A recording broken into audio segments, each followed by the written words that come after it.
Olá, quero te dar as boas-vindas à Mente por Trás, um podcast onde vamos mergulhar no universo mental e no repertório de pessoas que trazem e compartilham as suas trajetórias de sucesso. Eu sou Márcio Messoni, psicólogo executivo e um curioso pela mentalidade e pelas atitudes que proporcionam destaque nos negócios e na vida. Esse podcast é um oferecimento CDL Vitória e produção executiva de Ravel de Paula e Rodrigo Santiago. E hoje estou aqui com um convidado especial, Gustavo Fonseca. Gustavo, seja muito bem-vindo e obrigado por participar aqui do nosso momento, do nosso bate-papo. Eu que te agradeço. Não tinha como negar, né? Bate-papo de 1 hora com um psicólogo, sem pagar o valor da consulta, não tinha como negar. Tô brincando, mas muito, muito feliz de estar aqui com vocês. Já conversamos uma vez lá no Carnaval, né? Numa entrevista ali diferente. Prazer de estar aqui. A Mente por Trás, né? O nome do podcast. No nosso caso lá são muitas mentes por trás. Mas o que eu vou poder falar um pouquinho aqui hoje é da minha mesmo, né? Que legal, perfeito, maravilha, Gustavo. Realmente, a gente se encontrou num outro podcast, né? Fazendo ali uma cobertura de carnaval. E no momento em que a gente estava falando ali de alegria, de reviver o carnaval depois de um momento de pandemia, mas hoje a gente está aqui para falar sobre a advocacia do futuro.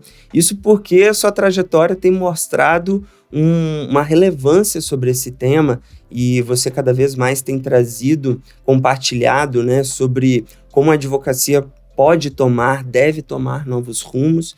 Mas, ao invés de eu ficar falando aqui, eu gostaria que você se apresentasse para as pessoas, falasse quem é o Gustavo e contasse um pouquinho dessa sua trajetória. Tá bom. Essa é a pergunta que eu tenho mais dificuldade de responder. Quem é o Gustavo? Eu falo que eu sou pai, eu sou músico, eu sou advogado, produtor de eventos, agora um podcast, né? Mas, assim, eu sou CEO da FAS Advogados, é um escritório de advocacia full service, né? A gente atende tudo que uma empresa precisa. Então, a gente tem uma frase lá que a gente diz, a gente é o seu último advogado. Depois que a empresa entra ali no escritório, ela não precisa de outro escritório ou de outro advogado para nada. Uhum. E isso foi uma construção, né? O escritório já tem 20 anos, hoje nós estamos ali com 40 pessoas. Como eu disse, não é a minha mente que está por trás disso tudo, né? Eu tenho sim algumas ideias, tive algumas visões aí, mas é uma construção diária. A gente muda de rota de vez em quando, né? No meio do caminho a gente atendia muitas startups, a gente atendeu startups relevantes aqui do estado, né? E elas ecoaram o Brasil afora, isso levou o nosso nome também junto com elas. Uhum. Mas a gente atende muitas empresas multinacionais também. Então a gente foi se ajustando ali ao longo do caminho. Pessoas importantes passaram por ali, algumas nem estão mais, mas a gente considera, assim, com certeza, essa foi uma construção de muitas mãos. Tivemos que ter coragem, assim, a gente brinca até de sair do armário e dizer, olha, a gente vai fazer uma advocacia diferente, vai ser um negócio aqui um pouco mais próximo do cliente, uma relação, né, mais íntima aqui com o cliente, um discurso menos formal, visão de negócios. Então vamos lá para dentro da empresa, entender o que esses caras estão fazendo, como que a gente pode ajudar eles a facilitar a vida deles. Nossa missão ali no escritório é bem clara, facilitar negócio. Maravilha, que é uma visão, assim, bem diferente do que a gente imagina tradicionalmente o papel da advocacia. Mas compartilha comigo, assim, quando é que surgiu essa coisa do direito, da advocacia? O que te levou para essa escolha, assim, de trajetória? Eu digo que eu sou um empresário que fez direito no meio do caminho. Eu teria alguma outra coisa se não fosse isso. Acabei tendo um escritório, né, por opção, por vocação também. Quando eu entrei no curso de Direito, era para fazer concurso. Pensava em ser juiz, né, achava que tinha capacidade ali para passar na prova, dada minhas... Como eu ia ali nas provas, eu falava, se eu estudar aqui, eu consigo. E aí fui fazer um estágio na Justiça Federal e vi que não era para mim. Não pelo cargo em si, né? O cargo tem uma imponência, tem valores, né, legais ali que você recebe. Uhum. Mas mesmo estando ali dentro do gabinete do juiz, eu vi que aquela coisa de fazer a mesma coisa todo dia não ia me deixar feliz. Uhum. E aí eu falei, olha, então eu não vou mais fazer concurso. E todo mundo fazia concurso. Eu tô falando isso há alguns anos atrás. Aí. É uma trajetória também que tradicional, né? As pessoas já imaginam que saindo da faculdade, então agora eu vou passar aqui, tem que fazer algumas práticas jurídicas, né? Mas eu já vou pensando no concurso, né? Nas horas e horas de estudo dedicado para aquilo. Perfeito. E aí eu vi que aquilo não era para mim, então já com essa visão, né, com essa veia empreendedora, eu decidi montar um preparatório para concurso. Já que todo mundo tava fazendo concurso, vou ter bastante público, né? Vou montar um preparatório. Cheguei a prospectar alguns na época, olhar sala, começar a orçar e fui ali, já estava no meio do curso me preparando para ter um preparatório para concurso. Aí, como eu fui estagiar e decidi que eu não queria ser juiz ou nenhum cargo público, assim, falei, vou advogar também, vou fazer um estágio no escritório de advocacia, só para ter certeza que eu também não quero advogar. E aí corta para muitos anos depois, desistido de ter o preparatório, resolvi ter o meu próprio escritório, empreender na advocacia. Trabalhei com eventos antes disso, trabalhei fora do país, trabalhei em Starbucks, Blockbuster, muito com atendimento, já fui balconista de autopeças, um monte de coisa no meio do caminho. E eu vi que no direito, em especial tendo um escritório de advocacia, eu consegui unir várias coisas que eu gosto de fazer. O dinamismo, que, enfim, uma coisa que o advogado não pode reclamar é de monotonia, é de rotina. Às vezes eu durmo com uma agenda, acordo com outra. A agenda de amanhã está toda confirmada. Eu acordo, já não está toda confirmada às vezes, um joga para cá, joga para lá. Surge uma outra prioridade, tem alguma coisa que tomou uma intensidade maior do que o que estava planejado. Às vezes uma urgência, às vezes uma oportunidade, mas é dinâmico, é muito dinâmico. Uhum. E é esse contato também, né, humano. A gente sempre está atendendo uma pessoa. Por mais que a gente atenda empresas, é sempre uma pessoa do outro lado, né? E eu gosto muito a gente aprende muito. Né? Quem está com a visão aberta, assim, para trocar experiência com empresários, né, e não olha... Tem isso do advogado, historicamente, ainda alguns tradicionais ainda olham muito de cima para baixo para o cliente, né? E a gente sempre teve uma relação, no mínimo, de igual para igual. Ou até de servidão, né? Eu tô aqui para te servir, a gente está prestando um serviço. Então isso sempre fez parte da minha essência, assim, de querer servir mesmo, até com amigos, assim, em casa, né? Então, para mim foi muito natural e eu aprendo diariamente, assim. Se eu disser que eu já aprendi alguma coisa hoje, eu não vou estar mentindo em ontem, outra e por aí vai. Então, eu me encontrei ali na advocacia pela oportunidade de crescimento profissional, pela oportunidade de crescimento financeiro também, de dar uma boa condição para minha família. E eu sou filho de empresário, então o exemplo que eu tinha dentro de casa ali, eu não herdei nenhum escritório, não é comum, né? Assim, geralmente quem tem um escritório de advocacia que deu certo ou que está trilhando um caminho mais ou menos ali, é porque já tinha uma outra geração que vinha plantando sementes, e aí vem uma segunda geração e começa a colher essas sementes e faz o escritório funcionar. No meu caso, eu fui treinado desde pequenininho para ser empresário. Pois é, eu já ia te fazer essa pergunta, da onde que veio essa referência de empreender, né, de pensar, inclusive, que depois você vai formatar nesse modelo de um advogado que tem uma vertente empreendedora. Eu já ia te perguntar, de onde que veio essa formiguinha empreendedora? Meu pai, sem dúvida. Assim, minha grande referência desde pequena é meu pai e minha mãe. Minha mãe é dentista autônoma, então assim como os advogados não aprendem nada de gestão na faculdade, minha mãe também não aprendeu na faculdade de odontologia, então eu vi ela ali com a contabilidade, com a secretária, como gerir isso, e como cliente, como prospectar, como fazer a recorrência. E meu pai veio do nada, assim, eu acho muito bonita a história dele. Ele com 14 anos foi varrer uma loja lá, foi trabalhar varrendo a loja. E aí ele, né, como menor aprendiz seria hoje, aí ele virou estagiário, e aí ele foi pro escritório trabalhando no administrativo, virou gerente, e aí isso lá em Cachoeiro de Itapemirim, interior do Espírito Santo, né, terra do Roberto Carlos, capital secreta do mundo. Terra do calor. Terra do calor. E aí ele recebeu um convite para ir pra capital, pra Vitória, para abrir uma nova loja daquele grupo e passar a ser sócio dessa loja. E essa loja depois viraram mais de 15 lojas e aí ele, enfim, foi construindo isso ao longo de muitos anos e com muito trabalho. Eu via ali o lado bom e o lado ruim também de empreender, né? O tanto de horas que ele trabalhava, o horário que ele saía de casa. Mas isso nunca me assustou, assim. Eu sempre vi como um bom exemplo, sabe? Acho que fala muito mais, né? O exemplo fala muito mais do que qualquer ensinamento. Então eu via como ele tratava as pessoas, tratava todo mundo muito bem, sempre... sabia o nome das pessoas, conversava com o porteiro da mesma forma que conversava ali com o diretor de outra empresa. Então eu tive muitos exemplos, assim, dentro de casa, em especial nessa parte de empreendedorismo e de trato, assim, com as pessoas, com meu pai. Pois é, acho Aurélio. Beijo, pai. Seu Aurélio. Obrigado. Um abraço. E eu acho que é uma coisa que faz muito sentido, porque, de certa forma, se você pensar, o empreendedorismo ele tem a ver com essa conexão com o público, com servir também, com ofertar, e que está muito ligado também com o papel do advogado, que é ter essa conexão direta com o cliente, com as demandas, com as necessidades que vão surgindo.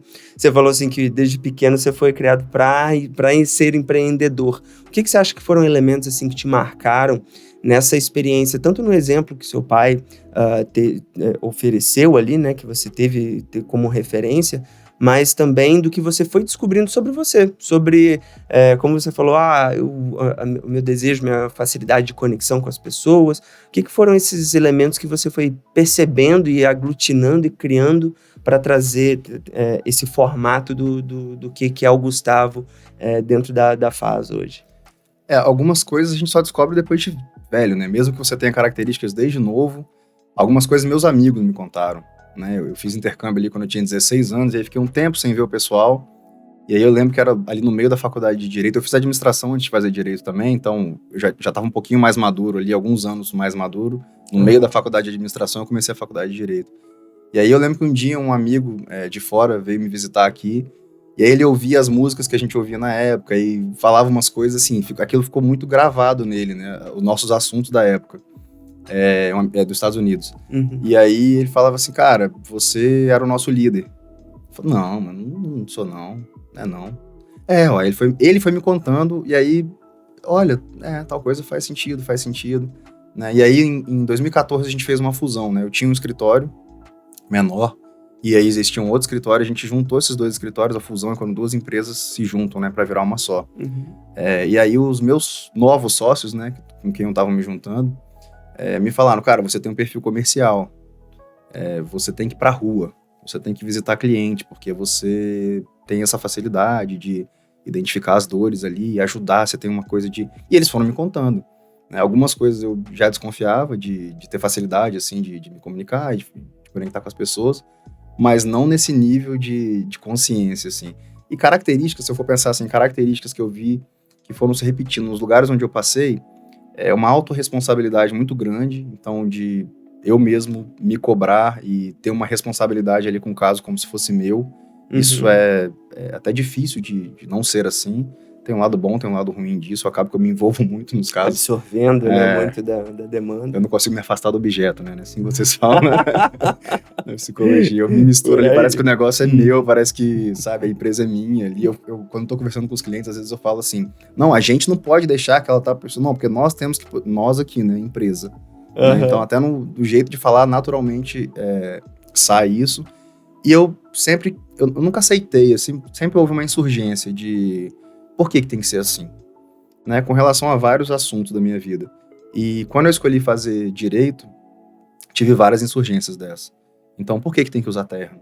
Por que tem que falar desse jeito? Mas por quê? Eu lembro na faculdade, tinha um amigo lá, aquele cara tirava todas as notas boas e ganhava todos os prêmios e tal.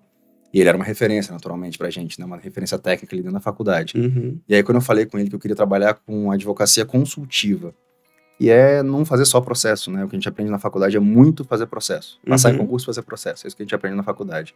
E aí ele lançou uma estatística, assim, né? Essas pessoas que eu acho que mentem usando estatística e o negócio cola. Falou, cara, mas 90% da advocacia é de contencioso, é de processo.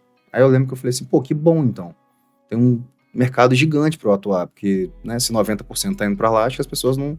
Se tudo na vida é melhor prevenir do que remediar, por que no direito não tá assim?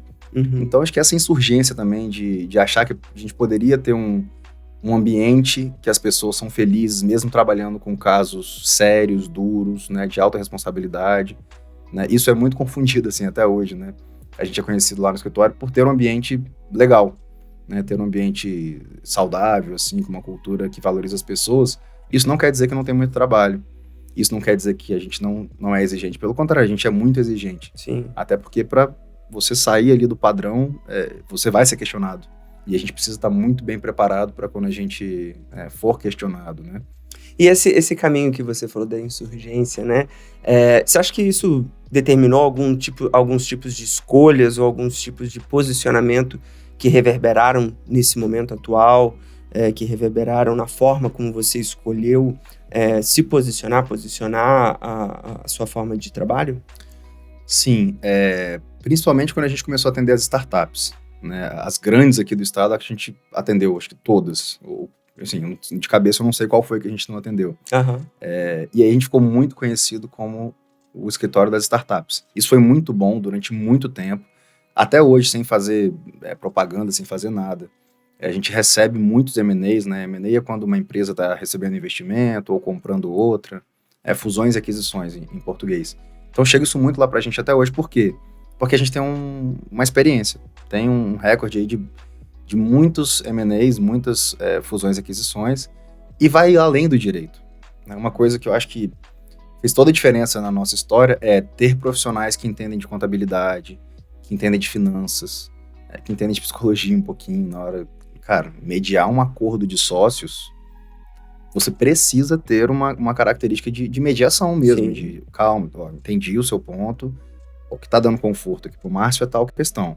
Que tal se a gente chegasse num ponto que vai te atender dessa forma e vai te atender dessa forma, e a gente traduz isso num contrato. É diferente de colocar um advogado de cada lado, né? Quando você pensa em advogado, e a gente fez isso na época que a gente foi criar, assim, a FAS, né? A gente fez um processo de branding, que você conhece bem, né? E aí, enfim, fizemos várias dinâmicas, várias questões, mas primeiro a gente foi para uma pesquisa de mercado. Né? Quando você pensa em advogado, você pensa em quê? Então, quem está em casa, se quiser fazer esse exercício com a gente aqui, pensa aí num advogado. Já tem várias palavras aqui na minha cabeça. Você pensa num cara enrolado, que cobra caro, que fala difícil, burocracia, pastinha de couro na mão. Que você precisa de um advogado para explicar o que o advogado falou. É um tradutor, né? Um advogado é meio que um tradutor, assim, do que o juiz falou, né? Aí o juiz fala de um jeito que só o advogado entende. Então, a gente quis desconstruir isso e a partir de cada ponto desse que a gente identificou, a gente foi dizendo, olha, o advogado fala difícil. Então a gente vai falar o idioma do nosso cliente, mas falar de verdade, não é igual se fala por aí, não, eu falo o idioma do meu cliente. Não é só falar fácil, é falar de contabilidade, falar de investimento, falar de expansão, né? O cliente chega falando, eu quero montar uma franquia, deixa eu te apresentar outros modelos, depois você decide se você quer ir para franquia mesmo. Você entende de franquia? Olha, eu tenho esse exemplo aqui. Então isso é falar o idioma do empresário no nosso caso, não é só falar fácil. Perfeito, eu me identifico muito por ser psicólogo executivo e acompanhar uma série de profissionais, né, empresários e executivos. Muitas vezes eles acabam se surpreendendo com um psicólogo que sabe falar, que sabe o que é um M&A, que sabe o que é uma fusão, que sabe o que é ali, às vezes, até uma recuperação judicial e que fez com que toda a estabilidade emocional, né, tivesse comprometida, a carga, a pressão. E aí eu entendo um pouquinho dessa visão que acaba gerando, mas eu vou voltar um pouquinho porque você falou assim, do nós. Mas eu não estava querendo saber do nós. Eu adorei saber do nós, mas eu quero saber do Gustavo, da insurgência do Gustavo. Essa inquietação, talvez, que você estava falando, assim, de fazer diferente. De o porquê do terno, o porquê de questionar o porquê das coisas serem do jeito que elas são e começar a propor formas diferentes, posicionamentos diferentes. Eu entendo assim, que a gente tem que olhar sempre pro cliente, né? A gente tá aqui pra servir. Mas você tá falando de novo da gente. Eu quero saber de você. Vamos voltar aqui pro Gustavo. Não, eu sempre fui assim. É papo de psicólogo, então... Perfeito. Vou mandar um abraço pro Ribamar também, que é um cara que dava curso aqui da Dale Carnegie. Perfeito. E aí ele falava muito, não, nós não, você, é você. Exato. Eu, né? Conheço o Ribamar também, um abraço pro Ribamar, e ainda bem que você falou isso, que é pra gente poder relembrar aqui os seus alunos. Eu sempre tive essa questão de olhar pro outro, né, e não olhar pra mim. Então, por que eu vou me encaixar num determinado formato que não está servindo ao meu cliente? Está servindo a mim. Então, é muito mais cômodo pro advogado falar de cima para baixo, é muito mais cômodo falar em juridiquês, é muito mais cômodo que o cliente precise do advogado para ser esse tradutor entre o que o juiz falou ou entre o que a outra parte falou. E eu não queria ser essa pessoa. Eu sempre fui informal, sempre fui sem muito método, assim. Os métodos estão na minha cabeça, mas até todo momento de passar os métodos pro papel, para replicar isso, né? Agora com o crescimento rápido ali do escritório, não dá mais para ficar só na nossa cabeça algumas coisas. Então eu sempre quis enxergar isso de uma forma e também deixar um legado. Não vou negar, não é só sobre dinheiro, não é só sobre quanto a gente vai faturar, né? Eu quero no futuro olhar para trás e dizer, olha, quando eu comecei, as coisas já são assim, né? Quando eu comecei, as coisas já eram de um jeito que já não são hoje mais. Se a gente for pensar em tráfego pago, se a gente for pensar em publicidade, se a gente for pensar em visual law, em legal design, são coisas que lá atrás a gente... Por exemplo, quando eu quis, né, na época eu insisti com meus sócios, assim, cara, vamos ter uma designer aqui dentro. Isso era 2018, eu acho. Vamos ter uma designer aqui dentro. Agência, mas não é uma agência, não, vamos ter uma designer aqui dentro, para a pessoa entender como a gente pensa, começar a replicar como a gente faz, né, como a gente pensa, qual é o nosso tom de voz, começar a trazer para os nossos clientes. Aí não é designer para fazer coisa bonitinha para o Instagram, não. Eu tô lá fazendo um trabalho que a gente faz, muito trabalho de holdings, de proteção patrimonial. Aham. E a maioria desses trabalhos são várias empresas, vários imóveis, vários negócios. É complicado para qualquer um entender. Mas se você coloca desenhado, literalmente desenhado, facilita muito a vida do empresário. Então, em vez de olhar pra gente, né? Ah, não, o mercado é assim que funciona. Eu nunca aceitei esse negócio de é assim que funciona. Por quê que é assim que funciona? Mas se alguém fizer diferente, qual é o problema? O cliente vai ganhar alguma coisa com isso? Então vamos tentar? O que a gente tem a perder? E acho que é essa insurgência aí que vinha... E quando você começou a fazer esse diferente, isso teve um impacto, assim, você percebeu um impacto no seu entorno, tanto de pares profissionais, mas também na percepção do seu cliente, com a forma como você estava trazendo isso? Percebi... sabe quando... Fazer uma analogia aqui. Quando você tá numa multidão e aí alguém fala assim, eu fiz tal coisa. Aí começa, eu também. Então a gente sentiu isso muito nos colegas. Uhum. Na hora, olha que legal, já tinha passado da hora de alguém fazer isso, né? Porque a gente mandou um e-mail, assim, para todos os amigos, assim, colegas e clientes, olha, nós somos assim, né? Vocês que já conhecem o escritório, vocês já sabem da nossa maneira. A gente sempre foi assim, a gente só resolveu sair do armário. E essa foi a frase que a gente usou mesmo. E assumir uma identidade visual mais disruptiva, assumir a tecnologia, né? A gente usa a tecnologia. Agora nós estamos no momento das inteligências artificiais. A gente usa inteligência artificial. Quem está brigando contra a inteligência artificial, me desculpe. Né? A hora que você decidir assumir como ferramenta, e é uma ferramenta, não é para substituir a gente tem uma inteligência lá tributária que ela faz o trabalho em 3 semanas que a gente faz em 6 meses. Então, assim, quando a gente foi para o mercado dizer a gente vai ser mais tecnológico, a gente vai ser mais informal, vários disseram, pô, que maravilha, estava precisando. É claro que... E aí, repercussão negativa de cliente nenhuma, só positiva. Alguns advogados se incomodaram, principalmente as bancas mais tradicionais. Uhum. Então, disseram, não, isso que vocês estão fazendo não pode, a advocacia não é para ganhar dinheiro, a advocacia é uma vocação, não é uma empresa, né? O escritório não é para dar lucro. E tem uma interpretação ali do código de ética, na minha visão, muito equivocada, e impede, né, ou trava os advogados ainda lá atrás. Então, ó, exemplo. Já foi questionamento para a OAB se podia emitir boleto. Já foi questionamento para a OAB se podia passar cartão de crédito, se podia ter site. Uhum. E isso vai evoluindo. Agora, 10 anos depois que o primeiro escritório estava emitindo boleto, a OAB disse, olha, boleto é permitido. Imagina se a gente espera, né, a OAB, e ainda mais na velocidade que as coisas estão acontecendo, se a gente espera o órgão... um movimento de disrupção, um primeiro movimento, né, para poder gerar essa reação em cadeia. Perfeito. E os jovens recém-formados, tá na vez de vocês, viu? A gente já fez a nossa parte, assim, agora, né, a gente precisa cuidar do que a gente construiu, mas eu sempre fomento assim, olha, na dúvida, vai lá e pergunta, no mínimo, ou se aproxima da OAB, que foi uma coisa que eu demorei a me dar conta. Como a gente focou muito ali em participar de grupos empresariais e tá mais próximo ali do empresário, e era uma crítica que eu fazia até aos advogados. Advogado só fala com advogado, quer aparecer para advogado, vai fazer um evento, faz evento para advogado, vai participar de um evento, vai no evento do direito, na FENALO, na Júris, não sei o quê. Cara, ia o evento lá de inteligência da tecnologia da Vetex. Alguém já foi? E o evento, sabe, vamos olhar para outros mercados.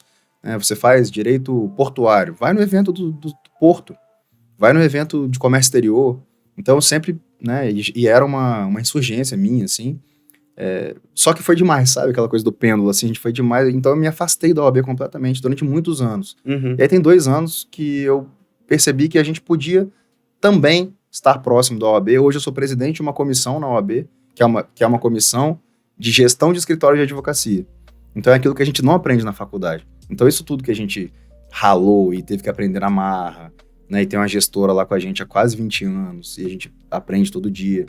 Por que não levar isso para a turma que está chegando também? Sim. Então, ampliar esse cenário, contribuir para alargar a visão, né? Conseguir alargar a visão começa, inclusive, agora nesse momento, como você está falando, dentro da parte institucional. É muito mais fácil mudar de dentro. É muito mais fácil mostrar ali para os seus pares, né? Para quem está ali na presidência, nos órgãos da OAB, né? Nos conselheiros, que primeiro, que você é advogado, está advogando, advogar também é isso, né? E que eles também podem ter ganhos com isso, que a sociedade pode ter ganhos com isso, que o cliente vai ter ganhos com isso.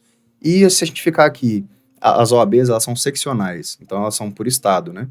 Se a gente ficar aqui limitando os advogados locais a fazerem algumas coisas, o dos outros estados já estão atuando. Então, hoje, o concorrente não é quem está na mesma cidade, no mesmo estado que você, é quem está no Brasil, minimamente quem está no Brasil. Né? Ainda mais tratando desse âmbito empresarial que você lida, que você tem aí uma demanda realmente do Brasil inteiro, Brasil do mundo. É isso que eu ia falar, inclusive do mundo, né? Você tem clientes que são clientes internacionais e que você precisa estar conectado com o que está acontecendo no entorno, né? Perfeito. E aí, de dentro ali, a gente consegue ampliar muito a nossa voz, né? E, para minha surpresa, com apoio do presidente, do vice, e assim, eles disseram não. A primeira vez que eu fui lá conversar com o presidente, ele falou assim, olha, eu quero você aqui dentro, vocês são um exemplo. Vocês não são... agora eu entendi o que é o escritório de vocês. Ah, não é uma startup, é um escritório, agora eu entendi. Eu quero vocês aqui dentro, porque vocês podem ajudar outros escritórios. Esse ano, quando a gente eu fui tomar posse de novo, junto com alguns membros da comissão, foi a vice-presidente que nos deu posse, né? O presidente estava viajando. E aí ela falou, me fala mais sobre essa comissão. A gente falou um pouquinho, ela falou, olha, eu deveria estar nessa comissão. Eu, fulano, todos os tradicionais, assim. Toda advocacia a gente tem que estar mais próximo, estar. porque, meu escritório é grande, mas a gente faz a gestão de tal forma, a gente faz assim. Então, tem muito a ganhar, tem muito a agregar se a gente olhar para o escritório de advocacia, e aí por erros de interpretação. Por exemplo, o escritório de advocacia não é uma empresa, não pode ser mercantil. Ok, você vai gerir o seu escritório como uma organização de qualquer forma. Tem financeiro, tem comercial, tem contas a pagar, tem contas a receber, tem cliente, no nosso caso lá tem setor de qualidade, tem controladoria. Então, como assim? A gente tem que gerir esse negócio como uma empresa. Não deixa de ser um negócio, não deixa de ser uma organização. A advocacia não pode ser prestada em concurso com outras atividades, ou seja, eu não posso vender no mesmo projeto ali advocacia e direito e contabilidade. Uhum. Ok, mas como que eu faço um planejamento tributário sem envolver o contador? Uhum. Então, não é bem assim como está previsto ali, sabe? Então, por um erro de interpretação, eu vejo que muitos profissionais ainda estão um pouco lá atrás, assim, não olhando para o cliente, não olhando ainda o que ele ganha, o que ele pode ganhar com isso, e naquela coisa de, olha, formei, vou abrir uma salinha aqui, vou esperar meu cliente chegar. Perfeito. Não, eu acho que assim, hoje vai ser até interessante para o público que está nos assistindo, porque a gente tem aqui o encontro de dois ramos profissionais, duas profissões de autônomos, caracterizado por autônomos, né? A psicologia e o direito, a advocacia, e que tem muitos pontos de contato nessas dificuldades e regulações, né? Mas mais do que as regulações, também é uma certa bolha de pensamento que precisa ser muitas vezes furada, né? Atravessada para poder formatar novos caminhos. Para a própria psicologia, por exemplo, pensar em uma psicologia de nicho, de mercado, de você direcionar, de você estabelecer um ponto de conexão com algum tipo de demanda que você se identifique, ou que você consiga identificar no mercado a necessidade, é algo muito, muito novo, se você parar Essa é a pergunta que me fazem muito, dos jovens, assim, né? Qual nicho você acha melhor ampliar ou nichar? Qual nicho que você sugere que a gente comece? Mas daí, desculpa te interromper, claro. Mas é só porque quando a gente para pensar em nicho, isso é algo muito recente por causa da influência do marketing, né? Da gente conseguir ter uma visão de marketing mais atrelada a essas profissões que antigamente não tinha. Antes marketing era publicidade, então não cabia, parece, a profissão pensar sobre isso. Faz sentido? Sim. E com as ferramentas também novas, né? Hoje, isso aqui vai virar, de alguma forma, alguém ouvindo a minha opinião. Né? Então, daqui a pouco a gente está lá no Instagram, em outro lugar, dizendo, olha, a opinião do Gustavo é aquela, alguém se identifica com essa opinião e acaba querendo conectar. Então, a forma de atrair clientes, a forma de se relacionar com o mercado mudou completamente.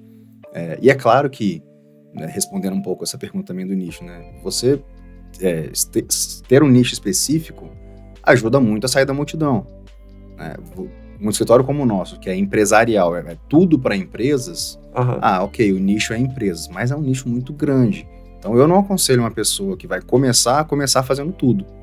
Eu fiz uma imersão agora há pouco em Porto Alegre, tinha um cara lá que ele era especialista em estelionato digital. Olha, aí eu até demorei assim, o que é isso, irmão? Sabe aquele golpista do Tinder? Aí eu falei, sei, então, eu que processo ele. Olha. Eu falei, olha que legal. Eu falei, eu não conheço ninguém de estelionato digital. O dia que eu souber de algum caso, eu vou indicar pra ele. Aquele cara. E aí, quando me perguntam assim, né, para onde que eu vou, para qual caminho que eu vou, uma frase que eu acho que as pessoas ficam na cabeça é: respeita a sua história. Eu vim do empresário, eu sou filho de empresário, eu tive empresas, né, algumas empresas. Eu tive empresa de evento durante 10 anos. Eu trabalhei em empresas, eu rodei todos os setores de uma empresa. Então, para mim, não fazia sentido advogar para outra coisa que não fosse uma empresa.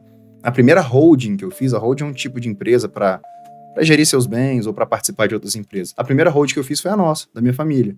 Então, em conjunto com outro advogado experiente na época, que me ensinou o que ele sabia, isso há muitos anos atrás, mais de 10 anos atrás isso. Então, assim, tem ali um nicho, né? Se você fosse virar advogado, ia falar, cara, pensa no direito de família.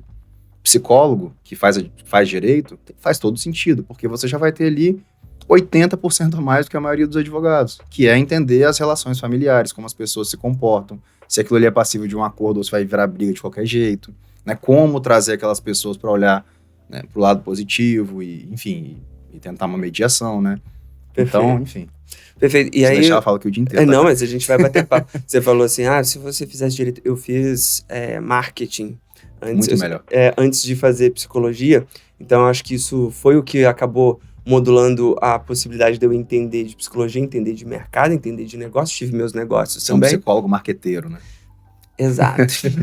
eu já fui mas eu já fui também marqueteiro, psicólogo, com uma visão de aquilo que as pessoas procuram, às vezes, assim, de como é que eu construo uma copy, como é que eu construo um avatar, como é que eu construo um ponto de linguagem de identificação. Isso pra mim é moleza. Eu olho assim o perfil, já sei o que você quer. Eu já fui, entre aspas, xingado, porque pra mim não é xingamento, é elogio, né? Mas eu até contei essa história pro Rodrigo. Rodrigo, inclusive, essa história começou com você lá naquele evento do Vital, né? Que ele falou, eu tenho um amigo em comum, né? Conheci outro advogado e ele contratou a gente. E aí, esse outro amigo em comum, que também é advogado, falou, pô, mas por que você contratou o Gustavo, cara? Tudo que ele faz, a gente faz aqui também, cara. A diferença é que o Gustavo é marqueteiro. Aí, eu fiquei esperando, assim, pra ver o que esse meu amigo respondeu. Ele falou, não, mas foi por isso que eu contratei ele. Ele tem uma empresa. Você é advogado, ele tem uma empresa de direito. Eu me senti mais confortável lá, porque se o Gustavo saiu, o negócio tá funcionando. O marketing ali é uma das... Eu falei, caramba, bicho, eu queria te contratar pra defender o meu posicionamento. Assim. Foi o melhor garoto propaganda ali na hora. Gente, ser marqueteiro, quando que ser marqueteiro é um xingamento ou um demérito? Pelo contrário. Sim. Marqueteiro é o cara que tá aliado com o mercado, tá tendo visão de mercado, tá sabendo se posicionar. Ouvindo, né, o mercado, sabendo o que tá em... Tá conseguindo comunicar pro mercado o que a gente faz. Então, muito orgulho de ser marqueteiro, viu? Pra quem fez marketing aí. Quando alguém te chamar de marqueteiro aí, fala, obrigado. A gente teve aqui um episódio com o Leandro Vicentini e o Pablo Vieira, que são excelentes profissionais de marketing aqui do estado. E foi muito interessante, porque a gente estava falando justamente como o profissional de marketing há 20 anos atrás, que foi quando eu fui estudar marketing, era um profissional que ele não era muito bem visto, né? Mas hoje é tipo um profissional praticamente essencial, que tá todo mundo querendo saber o que ele sabe, porque é ele que vai dar o caminho do que vai criar as diferenciações e os posicionamentos.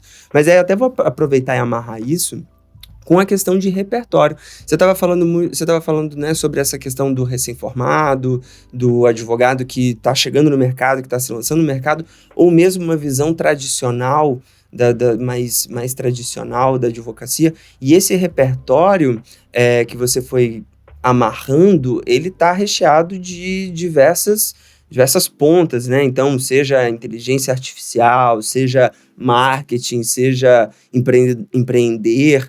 Finanças, contabilidade. É isso que eu queria saber. O que forja esse seu repertório? Gosto muito de pensar naquela visão de uma carreira em T, né? Um T-shaped career, né? Que fala assim sobre... Obviamente, você tem uma linha condutora, que é o seu caminho da sua especialidade, mas aquele campo de abrangência que soma a sua especialidade. O que é esse campo de abrangência que faz parte do seu repertório, do seu enredo? Eu acho que foi um pouco da minha história de vida, assim, sem pensar algumas coisas, né? Até a gente tá num momento de colocar método para tudo que a gente faz lá no escritório. E aí uma das coisas que eu tô com dificuldade é justamente de colocar o que eu faço num método. O que é um advogado com visão de negócio? O que esse cara precisa saber? Como que ele precisa se portar? Né? Agora, semana passada, eu tava numa imersão lá também, em São Paulo, E aí eu recebi um elogio desse, pô, parabéns, cara, você é um advogado diferenciado. Por quê que eu sou diferenciado? Obrigado, mas por quê? Ah, porque você tem visão de negócio. Cara, muito obrigado. Mas me fala mais sobre isso. O que é visão de negócio? Porque eu quero replicar isso. Eu quero passar isso pro meu sócio, pros meus advogados ali. Legal. E aí eu liguei para alguns clientes, assim, o Darcio lá, que é um querido do PicPay. Darcio, cara, por que você confia em mim? Ele vai assistir, você vai morrer de rir. Cara, por que você confia em mim? Ele começou a falar algumas coisas. Porque não está escrito em lugar nenhum. Né? A gente não aprende isso na faculdade. A gente não vive isso. Se você sai da faculdade e estuda, né, para um concurso, ou sai da faculdade e vai advogar direto, você não aprende isso. Mas aí onde que você foi buscar? Olha, eu aprendi muito no Starbucks, por exemplo. Quando eu trabalhava no Starbucks, eu aprendi muito sobre atendimento ao cliente. O Starbucks, ele tem um negócio chamado Legendary Service, que é o quê? Você tem que sair daqui lembrando da sua experiência. Você não veio aqui tomar café. Você veio aqui ter uma experiência. Então, isso eu tô falando em 2004. Né? Em 2004, a gente não tinha computadores como a gente tem hoje. Eu tinha um checklist no papel que tinha assim, ligar o sinal, conferir o caixa, tinha lembrar de dar bom dia para os clientes quando chegarem. Quando alguém chegar na porta, você tem até 5 segundos para fazer contato visual. Se você lembrar do drink do cara na fila, lembra. Se você lembrar o nome dele, vai lá e coloca. Autonomia. Então, se estava cheio ali, eu podia ir lá no balcão, assim, onde ficavam ali os cakes ali, né, aquelas tortinhas. Eu podia pegar uma daquela, fatiar e ir servindo pela fila, sem pedir a ninguém. Isso, empoderamento e autonomia lá em 2004. Então, assim, como eles me tratavam. Eu fui contratado e fiquei uma semana treinando. Fiquei uma semana ganhando em dólar para beber café, anotar o que eu sentia do café, experimentar as coisas, aprender a atender o cliente, aprender a mexer na maquininha lá, que era o caixa deles. Por quê? Porque quando eu fosse para frente do cliente ali, a experiência do cliente é o que estava valendo. Eles estavam investindo na experiência do cliente. E quando você joga isso para hoje, a experiência do cliente, ela se apresenta na sua prática de que forma? Olha, quem contrata a FAS ali, ele tem um primeiro contato, é muito visual, tá? Então, assim, na primeira reunião, eu costumo dizer o seguinte, eu passo isso em treinamentos lá no escritório. Toda reunião que a gente faz com o cliente, esteja ele pagando, contratando ou não, ela tem que valer. Né? O cliente, eu quero fazer uma reunião de diagnóstico, tudo bem. No final da reunião, a sensação do cliente tem que ser assim, caramba, eu pagaria um bom dinheiro por essa reunião. E não tem problema entregar o ouro, entregar, sabe, respostas ali na reunião. Pelo contrário, isso é uma das coisas do método de passar credibilidade. O cara te traz um problema, uma dor, e ali na reunião você apresenta 2, 3 soluções e caminhos, e olha, vamos conversar mais sobre isso, deixa eu te fazer uma proposta, mesmo antes da proposta.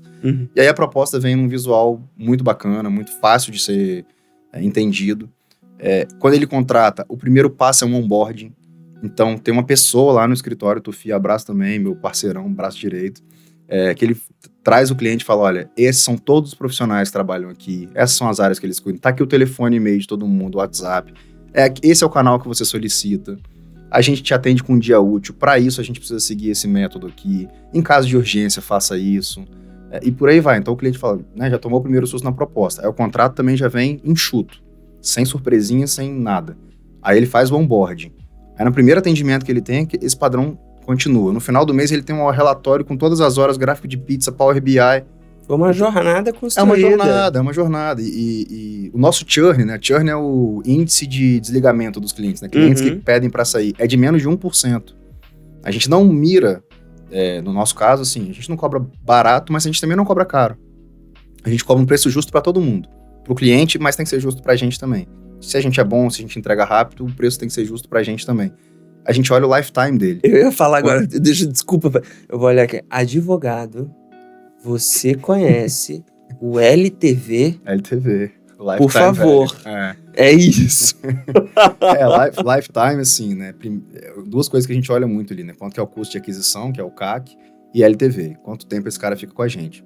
Nossos clientes, em regra, não nos deixam. E esse é o modelo de negócio da FAS.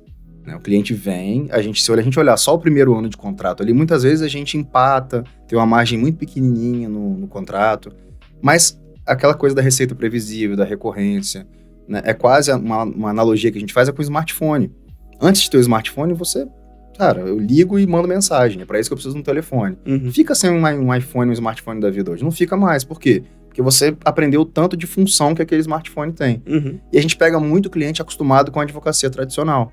Advogado serve para quê? a processar e eventualmente tirar alguma dúvida, né? Que são os advogados mais reativos, né? Reativo, ok, aquele que só é utilizado na hora de processar. Tem o proativo que vai ali, eu vou olhar a sua empresa, vou sugerir alguma coisa. No nosso caso, a gente quer ser ostensivo, é mais do que proativo. Além de eu ir na empresa, entender como funciona, sugerir melhoria, sugerir ajustes para que não vire um processo, para que não tenha um problema, de vez em quando eu vou lá vistoriar, de vez em quando eu passo para tomar um café. A gente conecta oportunidades entre nossos clientes. Então a gente faz alguns eventos no escritório. No escritório é uma casa e tem uma área de eventos, um quintalzão, né? Que a gente faz evento lá, monta um palco e tal. A gente já fez evento que a gente não faz negócio na maioria dos eventos, mas acaba que os clientes se conectam. Então, por exemplo, a empresa que fez o nosso branding, que é a Life Brand, um dia a gente fez um evento lá chamado Pitch Night, que eram 23 empresas falando ali por 1 minuto e meio o que elas faziam. Cara, ele fechou lá uns 8 projetos no dia. Né? Então, isso é ser ostensivo, é aumentar e fazer parte do fomento do ambiente de negócio. A gente não é advogado de empresa, a gente não é advogado com visão de negócio, por que eu tenho que ficar só na parte jurídica? Se eu tenho opiniões sobre o negócio, se eu tenho opiniões, então... hoje os meus amigos, assim, as pessoas que eu sento na mesa e converso, a gente não conversa de jurídico, a gente conversa de negócio.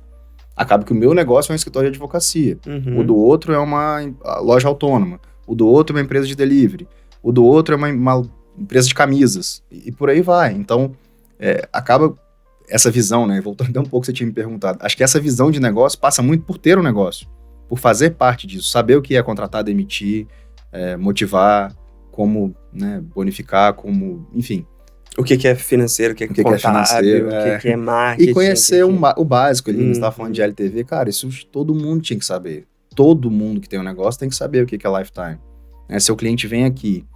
Isso vale para advogado picareta também, tá? Que tá com os dias cada vez mais contados. Eu odeio piada de advogado, tá? Só um parênteses aqui. O advogado tá vindo, esconde a carteira. Pra mim é igual piada de racismo, de homofobia. A gente não deve falar porque só alimenta um negócio que não é legal. E quanto mais a gente for assim, né, cara, diversos clientes lá, eu tenho vários casos assim que poderia citar, mas a pessoa chegar lá e falar, não me contrata. Melhor você pegar esse dinheiro aí, uma startup, por exemplo, melhor você pegar esse dinheiro e fazer o seu MVP, né, fazer o básico ali pra testar. Testa esse produto primeiro, cara, porque se esse negócio der certo, der errado, você nem vai precisar de advogado. Testa se vai dar certo primeiro. Ou uma pessoa que foi lá, ela estava 2 meses com a carteira suspensa e ela falou, eu quero contratar vocês para fazer o recurso. E aí tinha toda uma questão emocional envolvida ali com o pai dela que tinha falecido. E aí eu falei, olha, por que a senhora não anda de Uber? Vai ser mais barato do que contratar a gente e entrega a carteira, anda de Uber, com 2 meses sua carteira tá de volta. Na época ela não tinha nem custo de reciclagem. Porque o valor vai ficar o mesmo, né? Vamos fazer uma conta aqui. Eu fiz uma conta com ela, quanto que ela andaria de Uber na hora, assim. Ela ficou meio assim, quanto que eu te devo? Não deve nada. Nossa, mas eu não esperava isso de um advogado. Eu esperava que vocês iam me cobrar isso e caro e tal. Essa mulher não contratou a gente, mas ela indicou vários outros depois, algum bom tempo depois. Então, entender de jornada do cliente, quanto tempo ele fica ali no seu escritório, no seu negócio, né? Enfim, e eu tô falando de advocacia porque é o mercado que eu mais domino. Mas se a gente olhar a farmácia de manipulação, não sei se você faz forma manipulada, não precisa contar também não. Mas assim, quantas farmácias estão fazendo isso? De falar assim, cara, sua fórmula tá acabando, posso mandar outra? Né? Quantas empresas de roupa estão dizendo assim, tá chegando perto do aniversário do seu filho, posso te mandar aí umas opções para você escolher? Quer passar aqui na loja? Quantas fazem isso? Né? Que é o quê? Entender da jornada e quanto tempo aquele cliente fica com você. A gente tem alguns bons exemplos disso no Brasil, mas são minoria ainda. E falando de uma profissão tradicional como a advocacia, isso é... Pois é isso que eu acho curioso, assim, na forma como você explora esse repertório, essa visão de pensar de forma estendida sobre qual é o impacto que você está gerando na vida do outro, não só no serviço, mas no que você está proporcionando, como, por exemplo, dar uma sugestão, indicar, paga o Uber, que eu acho que vai ser melhor do que você fazer isso dessa forma, dessa maneira que você está buscando. Você está buscando entender esse universo do outro que está demandando algo, que você tem algo para oferecer. Mas mais do que o oferecer, é essa compreensão, essa leitura, né? Eu acho interessante, eu queria entender mais sobre como é que você vai formatando essas leituras e o que fez com que isso se tornasse um diferencial de posicionamento. Teve um pouco de intuição, teve muita intuição. Não só minha, né? Mas minha intuição, eu recém-formado, até meu pai falava, você é muito sonhador, cara, calma aí, pé no chão e tal. Mas o recém-formado já falava que a gente ia ter uma casa, que ia ter um estúdio dentro, que ia ter cachorro, né? Eu levo a Madalena pro escritório. Então, assim, tinha uma visão ali de um negócio que não estava muito longe de acontecer ainda, mas foi muito teste também, ao longo do tempo. E de tempos em tempos, a gente tem uma gestão muito forte, acho que é um dos grandes diferenciais do escritório. A gente tem todos os números, não é nem na ponta do lápis, é no BI ali, no Power BI. Tem a gestão à vista, tem indicadores, e a gente gera o escritório como uma empresa, né? Eu tenho uma gestora, o escritório tem 20 anos, tem 19 que ela tá lá dentro. A Eliza. E ela presta consultoria para outros escritórios, mas assim, eu não abro mão dela de jeito nenhum, ela sabe disso. Se eu fosse abrir um escritório do zero hoje, é meu sócio, meu braço direito no comercial e a minha gestora. Deles eu não abro mão. O resto a gente consegue, não menosprezando minha equipe, tá, gente? Não é isso não. Mas assim, se tivesse que escolher sem esses aqui eu não vivo. Seriam eles. Então, de tempos em tempos, a gente para fazer um planejamento estratégico de verdade. Né? A gente fez agora no final do ano, a gente trouxe uma pessoa de fora, o Rodrigo Miranda, um dos fundadores da Zaid. Isso, a partir daí, a gente criou um conselho, que era algo que eu já deveria ter feito há 5, 10 anos atrás. Inclusive, fica a sugestão, tá? Se sua empresa fatura 2 milhões aí pra cima, 1,5 milhão pra cima, já dá pra ter um conselho. Não é caro trazer um conselheiro de fora. Tem pessoas super preparadas e que vão trazer uma visão de fora, vão trazer uma estruturação ali e que nos provocaram em várias questões. Isso que a gente estava falando do lifetime, foi para dentro dos nossos valores ali, né? Que é ter um escritório com qualidade de boutique, atender empresas em tudo que ela precisa, com qualidade de boutique, na velocidade que ele precisa, sempre com o interesse dele antes dos nossos. Sempre o interesse do cliente vem antes dos nossos. Inclusive, se a gente tiver que dizer para ele que a gente não... Olha, o melhor é não contratar, o melhor é não processar, o melhor é deixar para escrever, né? E por aí vai. A gente tem uma frase do JP Morgan, que eu gosto muito, que ele diz assim, e é antiga essa frase, viu? Eu não quero um advogado que me diga o que eu não posso fazer.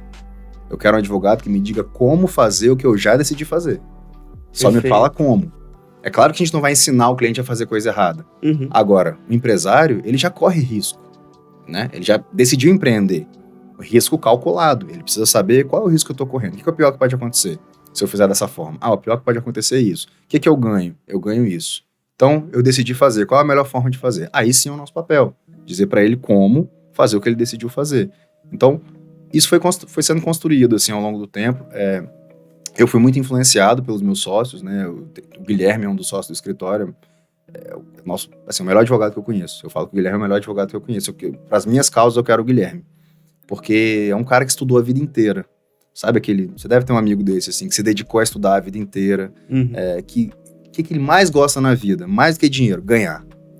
O Guilherme gosta de ganhar. Então, assim, ele não larga o osso. Ele, não tem solução. Não tem solução ainda.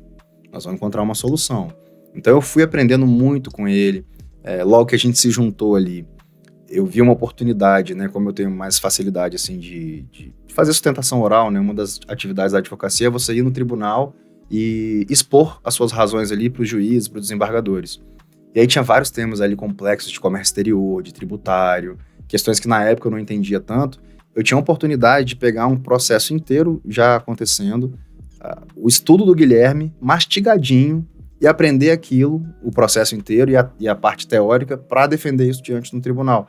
Então, foi muito um processo de troca. Né? Uma combinação, né? O meu lado mais prático e tratosão, assim, de fazendo as coisas, né? Eles falam que eu sou planeja, já fiz. Quando eles estão planejando, eu já fiz. Aí volta, desfaz. E o lado analítico de todo empreendedor, né? E tem um cara analítico, técnico ali do lado, né? Por isso que eu falo, se eu fosse abrir o escritório hoje, cara, ele estaria do meu lado sem dúvida. Porque, na dúvida, e eu falo o seguinte, cara, quando com ele, assim, né? Quando a questão é técnica, a sua opinião que prevalece, não é a minha. Se eu estiver discordando de você, só me mostra aqui porque que eu tô errado, mas eu vou concordar com você, porque eu confio mais nele do que em mim, na parte técnica. Então, ter essa complementaridade de verdade, né? Não ficar só no discurso de, é multidisciplinar, é complementar. Quando é de verdade, o negócio funciona bem demais. E eu vejo isso em outros escritórios. Os escritórios que funcionam assim, né? Outras empresas, né? Cara, tem um cara mais técnico, tem um cara da estratégia, tem um cara da teoria, né? Eles se juntam e o negócio dá certo. Tem várias empresas que eu vejo aqui funcionando, até o seu perfil ali com o Rodrigo, vocês são complementares também, né? Bastante, bastante. Mas eu vou até aproveitar aqui só fazer um gancho, que você falou um negócio que me chamou a atenção, que eu fiquei pensando assim, nessa complementariedade, nesses encontros, como é que é fazer, por exemplo, o download dessa mente, da sua, do Guilherme, e distribuir essa visão num escritório, como você falou, de 40 pessoas, para que esse alinhamento esteja bem direcionado. E aí eu vou até somar uma outra pergunta, né, para ficar duas em uma, que é trazer um conselho, né? Hoje você tem um conselho na FAS, né? O presidente do conselho é o Vançando Boa, que é um professor da Dom Cabral, sim, só dá porrada na gente. Lá dá com calma, assim, mas a gente sai até sem vontade de comer. Uhum. O Rodrigo Miranda, que é o da Zite, né? Fundou a Zite, hoje tem outros negócios.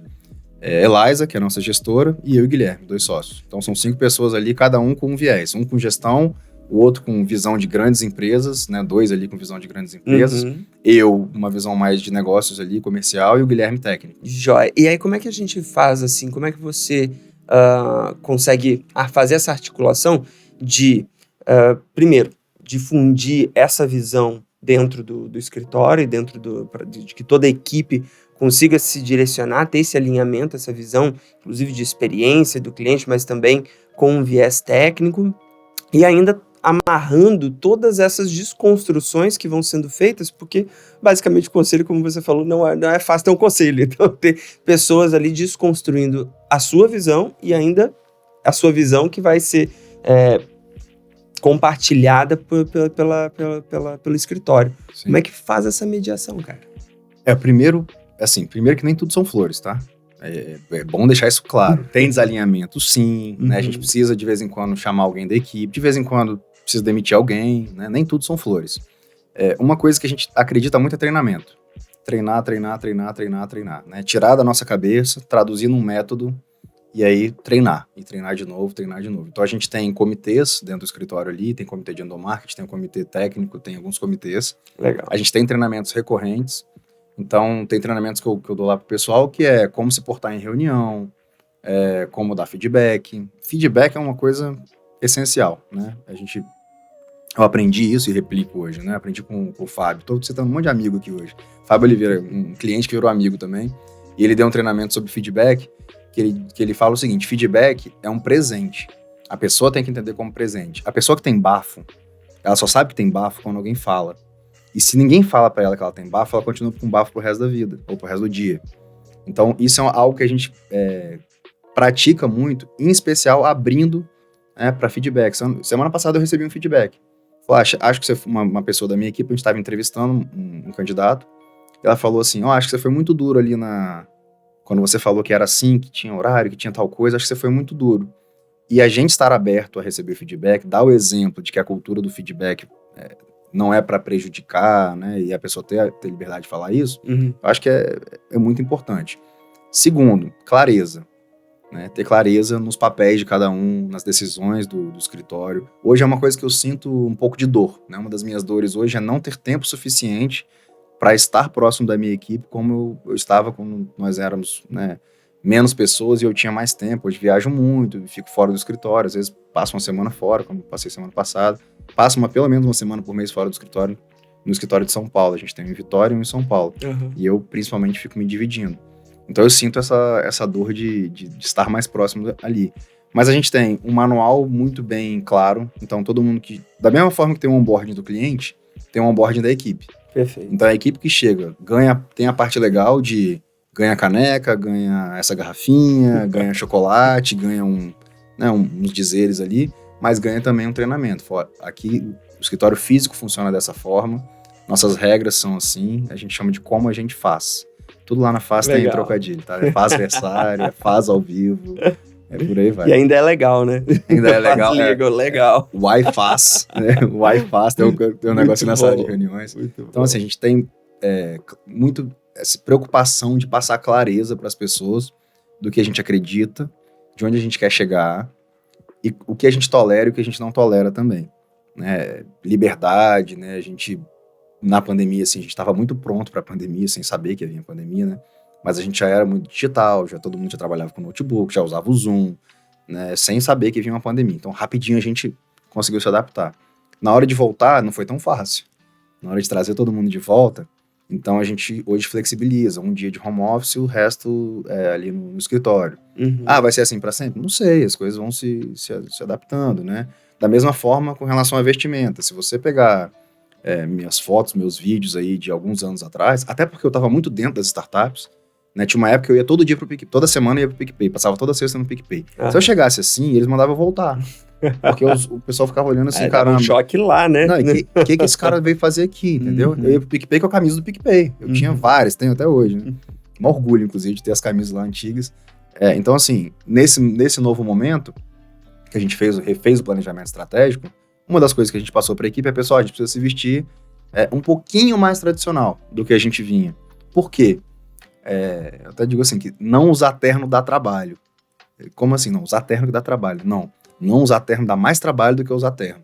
Porque o tempo que você leva para convencer a pessoa que você é bom, você poderia estar fazendo outra coisa. Então, às vezes, vai meia hora de reunião, 40 minutos de reunião, com questionamentos, só porque você não está no padrão. Perfeito. Então, é mais fácil, às vezes, né, ter razão ou ser feliz. Né? A gente sabe que não é o terno que vai trazer o nosso conteúdo. Sim. Mas se isso vai facilitar a minha vida, e a gente não tem tanto tempo assim a perder, e se o cliente vai se sentir mais seguro mais rápido, cara, vamos... A gente não quer mudar o mundo completamente também. A insurgência veio lá de trás, mas a gente vai se adaptando. E essas questões de posicionamento, por exemplo, como você estava falando do terno, mas de forma geral, pensar num posicionamento de imagem pessoal, mas também do escritório, o que foi mais desafiador, como, por exemplo, não usar terno dá trabalho? O que foi mais desafiador na hora de se lançar, se diferenciando do que tinha no mercado? Se diz lá atrás? Ou agora? Lá atrás. Lá atrás, mas você pode fazer uma trajetória aqui comigo pro agora, mas como lá atrás começou com a camiseta e não precisar do terno, né? O que foram esses desafios que foram aparecendo para dar esse direcionamento de um posicionamento, né, diferenciado? Lá atrás, as pessoas perguntavam se eu advogava. Você advoga ainda? Assim, tudo que eu faço é advogando. Eu tô advogando aqui agora. Faz parte da advocacia isso aqui. Isso é, primeiro, uma crença muito forte que a gente tem. Eu tenho isso desde sempre. Advogar não é só ir para o tribunal, não é só minutar uma petição. Né? Agora, de certa forma, é preciso educar o mercado com relação a isso. Então, isso deu trabalho. Né? Cada pessoa que me questionava, você está advogando ainda? Hoje... E outra coisa, me ligavam, né? A gente fazia home office bem antes da pandemia, uma vez por semana. Uhum. E é o dia que eu me concentro ali, que eu consigo, né, despachar muita coisa. Mas os clientes que me ligavam, principalmente os mais tradicionais, perguntavam assim, você tá trabalhando ou tá de casa? Entende? Então, assim, na cabeça deles, se eu estava em casa, eu não estava trabalhando. Então, muita coisa foi desafiador, porque a gente sempre atendeu empresas tradicionais. Né? Não é que agora a gente passou a atender, não. O meu primeiro cliente de assinatura, né, que é um modelo que você paga ali um valor mensal e a gente cuida de tudo. Meu primeiro cliente de assinatura, salvo engano, ele fechou comigo em 2012, por aí. 2012, por aí, 2011, 2012. E ele tá com a gente até hoje. E é uma empresa tradicional, a empresa tem mais de 50 anos. Então, eu atendia ele de uma maneira informal. E, ok, ele aceitou isso, ele, né, me deu uma chance lá atrás, quando eu não tinha nenhuma história para provar nada. Uhum. Sou muito grato, inclusive, a eles. Falei isso com eles recentemente numa reunião. Mas alguns não, alguns a gente tinha que provar um pouquinho a mais. E foi até uma grande dúvida na hora de lançar a marca, né? Essa marca a gente lançou em 2016. Passa, né? Uhum. E a gente estava na dúvida, assim, na época a gente estava ali com um cliente que estava indo para o Banco Central e a gente já estava fazendo toda a parte de regulação do Banco Central dele, que é um tema bem árduo, assim, complexo, apesar do Banco Central ser muito tranquilo de trabalhar, né? Melhor do que a maioria das repartições públicas. E para nossa surpresa, o CFO, né, o diretor financeiro dessa empresa, ele veio no lançamento da marca e ele achou o máximo. Que a gente estava ali tomando uma cerveja laranja, né, uma IPA, né, que tinha uma banda de rock tocando, que foi num pub, que não foi num cerimonial, e que tinha essas frases que a gente acredita, né, do Morgan, ou advogado do amanhã, eu não quero advogado do não. E ele falou, cara, vocês são as pessoas certas para estarem com a gente. Quer dizer que foi assim com todo mundo? Não foi assim com todo mundo. Então, com o passar do tempo, a gente vai amadurecendo também, E as próprias empresas, as startups que a gente sempre atendeu, elas foram crescendo e foram também se profissionalizando. Sim, sim. Né? Então, eu já ouvi o contrário hoje em dia, né? Depois de muito tempo, fiz uma viagem para a Itália ano passado, a trabalho, né? E aí, eles se vestem super bem, né? São pessoas do luxo, assim. Uhum. E aí, ele estava explicando algumas coisas lá na mesa, em italiano, assim, e eu me preparei para essa viagem, né? Da parte técnica ali, fui muito bem preparado. E da parte de vestimenta também, de como eu ia me portar. E a gente estava ali na mesa com os sócios e aí ele foi dar um exemplo assim, um perguntou pro outro, mas o que é metrosexual? Aí ele falou assim, uma pessoa que se veste bem, tipo o Gustavo, mas é um pouco mais vaidoso e tal. Eu nunca tinha recebido esse elogio na minha vida. Então assim, você vê como a gente vai, né, a gente vai se esforçando, não era natural. Mas lá atrás a gente teve essa um pouco de oposição, assim, ou de, mas esses caras são advogados mesmo, né? A gente atende muita empresa de São Paulo, a maioria chegou das grandes contas que a gente tem hoje, se eu pegar ali os top 10, acho que 8 são de São Paulo. E até hoje, de vez em quando, mas esse escritório é de onde? Quantas pessoas são? Onde você mora? Então, a ida para São Paulo, fisicamente, ter uma sede lá, teve muito a ver com isso. Uhum. Porque a nossa entrega, a maioria está aqui. Sim. Né? Mas ter uma sede lá deu conforto para os clientes paulistas ali entenderem que a gente estava ali para ficar. Que não Perfeito, para furar a bolha regional e mostrar que está ali no centro para poder conseguir ter uma visibilidade de um raio aonde os olhares são direcionados, né? Onde estão, sei lá, 60%, 70% dos negócios do Brasil estão ali, né? E para o paulista, que muita gente faz negócio e some, é importante saber o endereço do seu escritório, ir lá, fazer reunião dentro do escritório, te ver, olhar olho no olho, olhar as pessoas trabalhando, assim como aqui também, né? Mas pro paulista em especial, que tem essa coisa de pessoas irem para lá e do nada sumirem. Então, assim, a gente foi se adaptando. Foi se adaptando ao longo do caminho. Algumas pessoas, o time que fez a gente chegar na primeira fase já foi diferente da segunda fase, da terceira fase, da quarta fase. Eu nem sei em que fase que a gente tá agora, quinta, sexta fase. Tem pessoas que a gente não quer perder de jeito nenhum. A gente, cara, se eu puder levar essa pessoa comigo pro resto da vida, assim, né? Que ele não saia mais daqui, que a gente faça negócio junto, que vire sócio, que ganhe dinheiro aqui dentro com a gente. Mas a gente sabe que nem todo mundo vai trilhar esse caminho e faz parte. Né? Faz parte. A gente sabe que pensar um pouquinho fora da caixa é difícil achar muitas pessoas, assim, que pensem como a gente.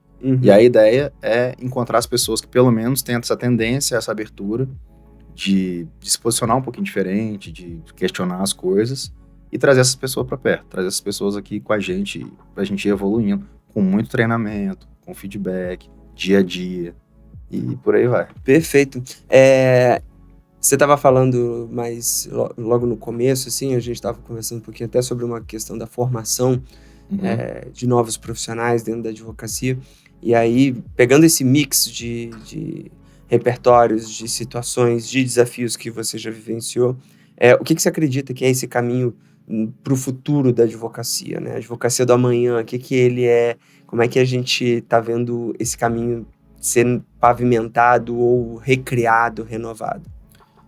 Uma coisa que me perguntam muito também. Eu dou mentoria para advogados, né? Para poucos ainda, e individual, assim, não é aquelas mentorias de aula, não. E uma pergunta que me fazem muito acabei de formar, qual pós-graduação que eu faço? Ou já entro no mestrado? E minha resposta para todos é não e não. Você acabou de ficar 5 anos estudando a teoria. Pega esse valor que você investir aí no mestrado, numa pós-graduação, tô dizendo assim, para agora, pro recém-formado. Vai fazer um curso de vendas, vai fazer um curso de apresentação, vai fazer um curso de contabilidade, se você for trabalhar com direito tributário, vai fazer um curso de psicologia para advogados. Psicologia para advogados existe. Contabilidade para advogados existe. Marketing para advogados existe. Tem tudo para advogado. Não é que você vai virar um expert em psicologia, ou em finanças, ou em contabilidade. Mas dependendo da área que você for atuar, é muito melhor ter algo prático e outra. Experiência. Como é que a gente adquire experiência? Trabalhando. Não tem outra forma de adquirir experiência prática. E eu vejo que na minha construção, na construção de muitos colegas, a experiência prática foi até mais relevante do que a faculdade. É claro que a faculdade te ajuda muito como ponto de partida, a formação que você tem te ajuda muito como ponto de partida. Eu fiz uma faculdade que me ajudou muito. Mas onde eu aprendi alguns traquejos, né, alguns pulos do gato, onde destravar os nós. Fazendo, né? É a hora que fala, caramba, eu tô com um caso desse. E aí, né, quando me pergunta assim, cara, o que eu faço agora? Olha, vai trabalhar, eu vou dar o exemplo do empresarial aqui, que é a minha área. Você vai trabalhar com direito empresarial, tem algum empresário que é seu amigo, que você possa fazer alguma coisa para ele, nem que seja um registro de marca, que é um processo relativamente fácil de aprender. Tem alguma consultoria que você poderia fazer, construir um regimento interno dessa empresa, construir os contratos dele. Vai para a prática, vai entender quais são as dores desse cara, porque não é o que a gente aprendeu na faculdade. A faculdade de Direito não ensina a gente a advogar, ensina a gente a passar no concurso da OAB, ou um concurso público, ou processar alguém. E a vida real não é isso. Né? Trazendo aquela fala lá, eu não acredito que 90% da advocacia está nos processos. Tudo bem, grandes empresas têm muitos processos. A gente tem uma empresa que tem 2.000 processos, uma empresa. E é melhor ser um advogado que já está acompanhando ali antes do processo chegar, né? Sem dúvida, uma coisa que eu falo muito, não chame seu advogado para fazer um contrato, só na hora de fazer um contrato. Chame seu advogado para construir um negócio. Tô indo para BH semana que vem, fazer isso, sentar com as partes e construir um negócio. É diferente de... E outra, né? Quando tem um advogado de um lado, outro advogado do outro. Não adianta eu ter pro-business e visão de negócio, tudo isso, se vem um advogado do lado de lá querendo mostrar serviço, trazer a redação dele. Então, assim, quanto mais a gente difundir que nós estamos ali para servir, para facilitar a vida do empresário, que já não é fácil, né? E envolver o advogado lá no início, isso é a minha opinião, mas eu tô ouvindo isso de grandes, assim, uma venture builder que eu fui lá em São Paulo, gigante, que investiu em centenas de empresas, é a cultura deles. Tem lá a linha de produção todinha. O advogado entra no momento 2, que passou da diligência prévia ali, o advogado já entra para negociar. Então, ele não vai chegar lá no final, na hora de fazer o contrato, na hora de executar alguma coisa. Já tem um problema. Lá desde todo esse... Tem muita empresa que chega comigo e fala assim, tô com essa inadimplência aqui, o que eu faço? Bom, agora a gente vai ter que entrar com uma ação que é muito mais complicada, porque a gente poderia ter entrado com essa aqui, que é só executar, como se fosse executar um cheque. Mas você não fez isso, isso e isso. Se a gente tivesse conversado antes, eu teria te orientado. Então, todo processo, e processo judicial, ele deve ser o último caso, né? Ele não deve ser a solução das coisas, né? O processo não teve solução na vida real. E, infelizmente, teremos que recorrer ao processo. E não, advogado, vamos processar. Né? Tive um problema, vamos processar. Tem várias formas de resolver. Se você envolve o advogado lá no início, a chance de isso virar um processo diminui muito. Porque tem alguém já com a visão do processo. Perfeito. E outra, se isso aqui virar um processo, eu já começo a produzir prova para o meu cliente agora. Então, pensando num processo trabalhista, que é muito comum. Tem um cara aqui fazendo corpo mole. Vamos dar uma advertência nele, vamos começar a produzir prova, vamos aplicar uma suspensão, vamos fazer tudo certinho. A gente tem, muita não, assim, mas tem clientes que demitem por justa causa.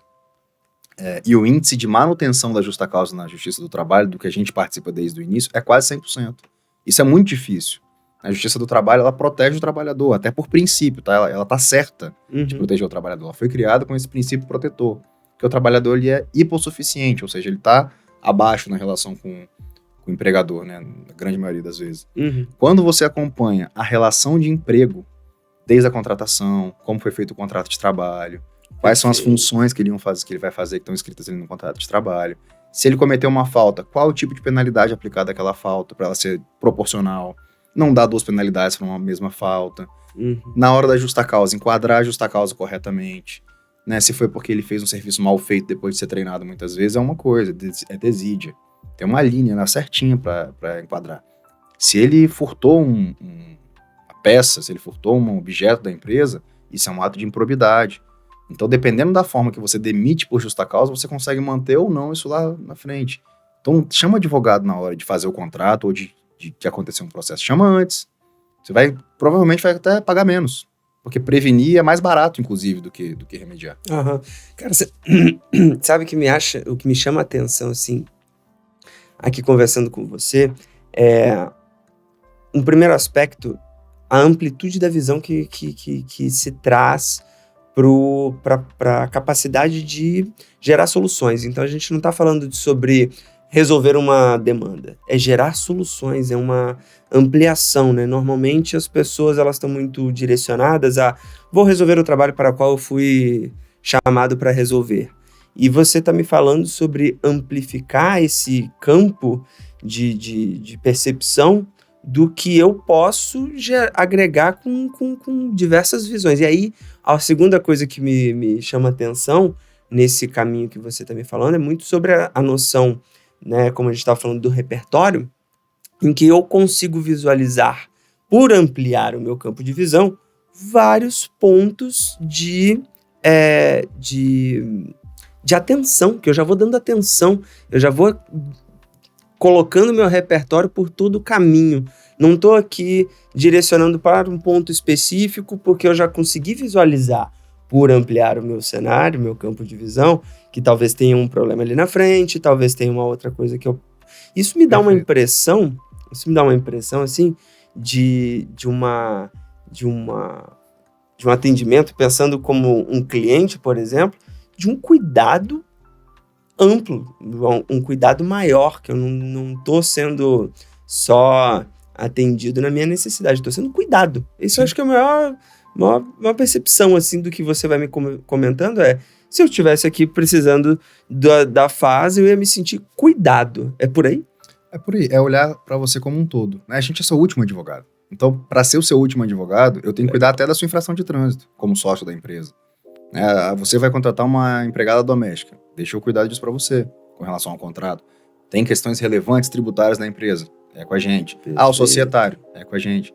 Então... Vou comprar um carro pela empresa. Isso já não é um problema só da contabilidade. É também depois, na hora de mesmo sucessão. Se for uma pessoa física. Sim, mesmo se for você, pessoa física, comprando um carro, a gente faz o contrato de compra e venda do carro, dos sócios da empresa. Uhum. É comum isso. E às vezes é assim, cara, fechei um negócio, vou comprar esse carro amanhã de manhã. Tem como você me mandar isso de noite? Isso caso agora, de 3 meses atrás. Quem tá falando, quem me ouviu vai saber que foi ele.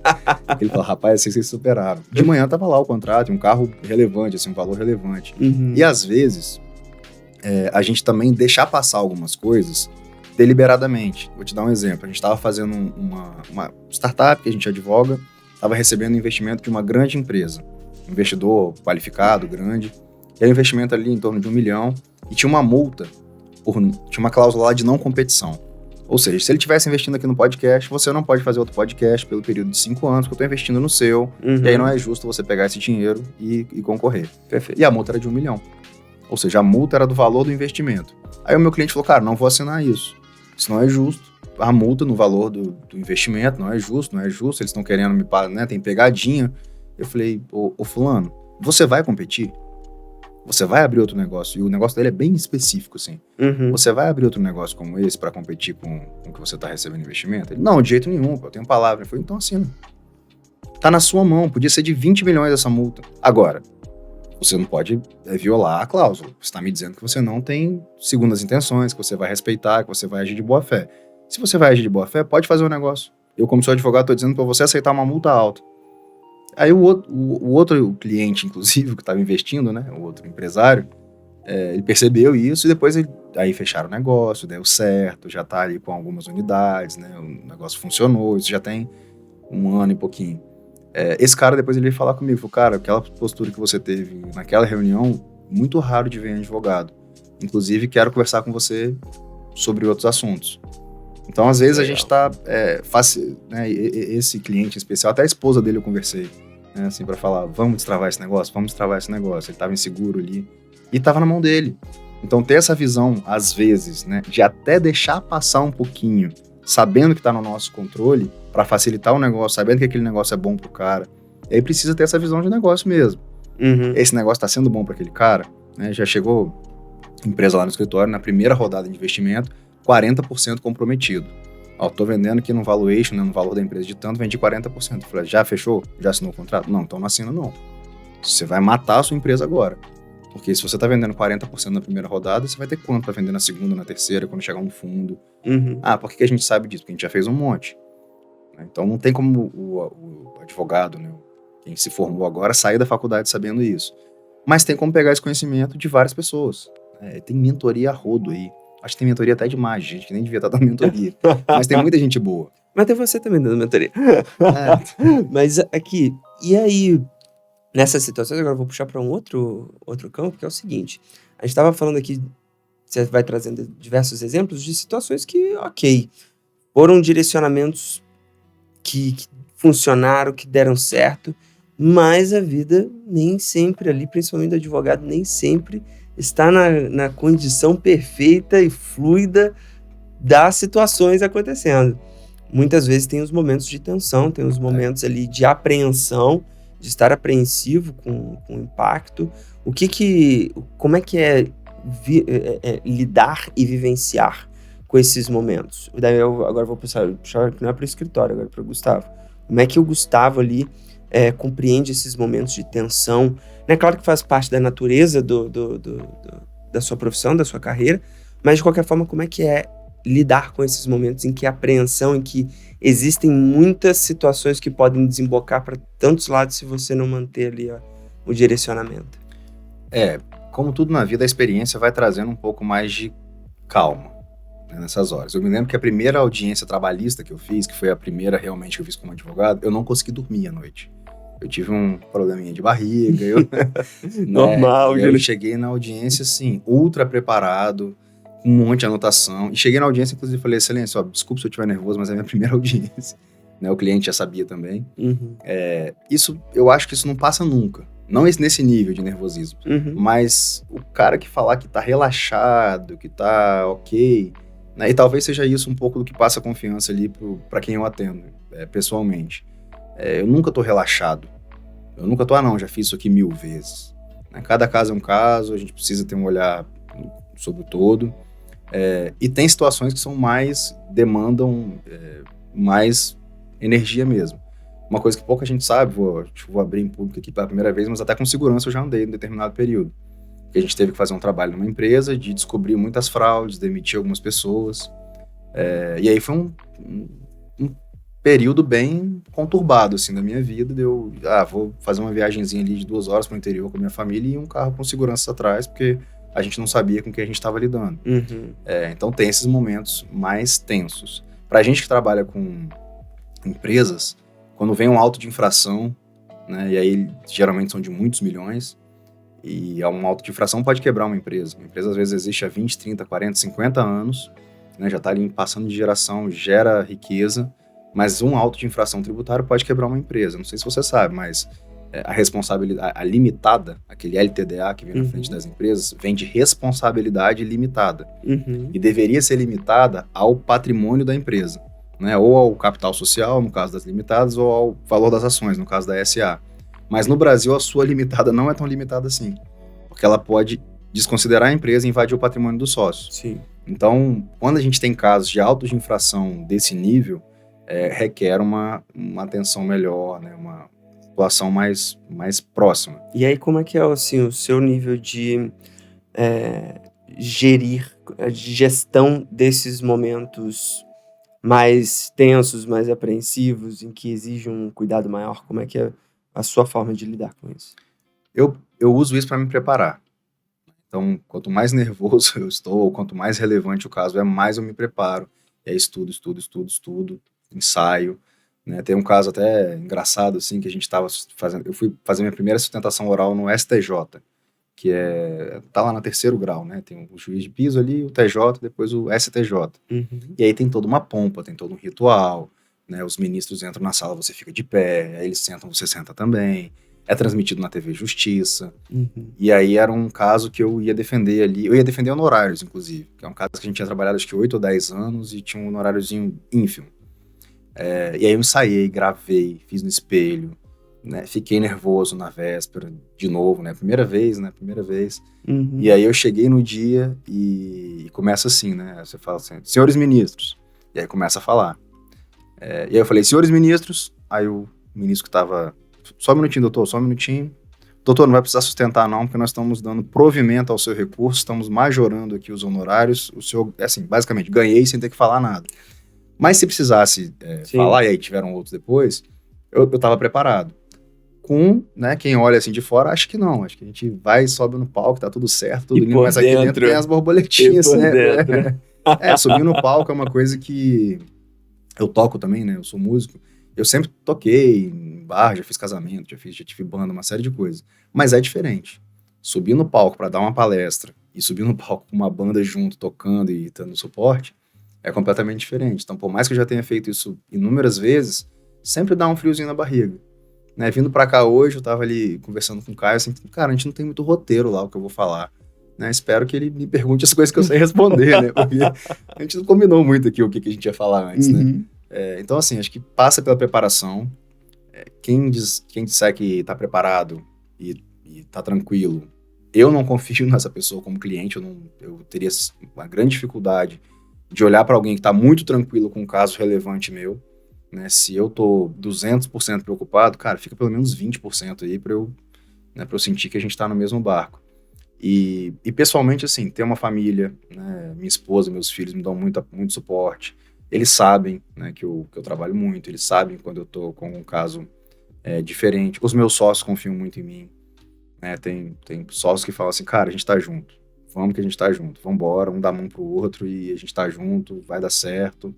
A gente teve casos bem complicados, assim, de clientes, né, ao longo do tempo.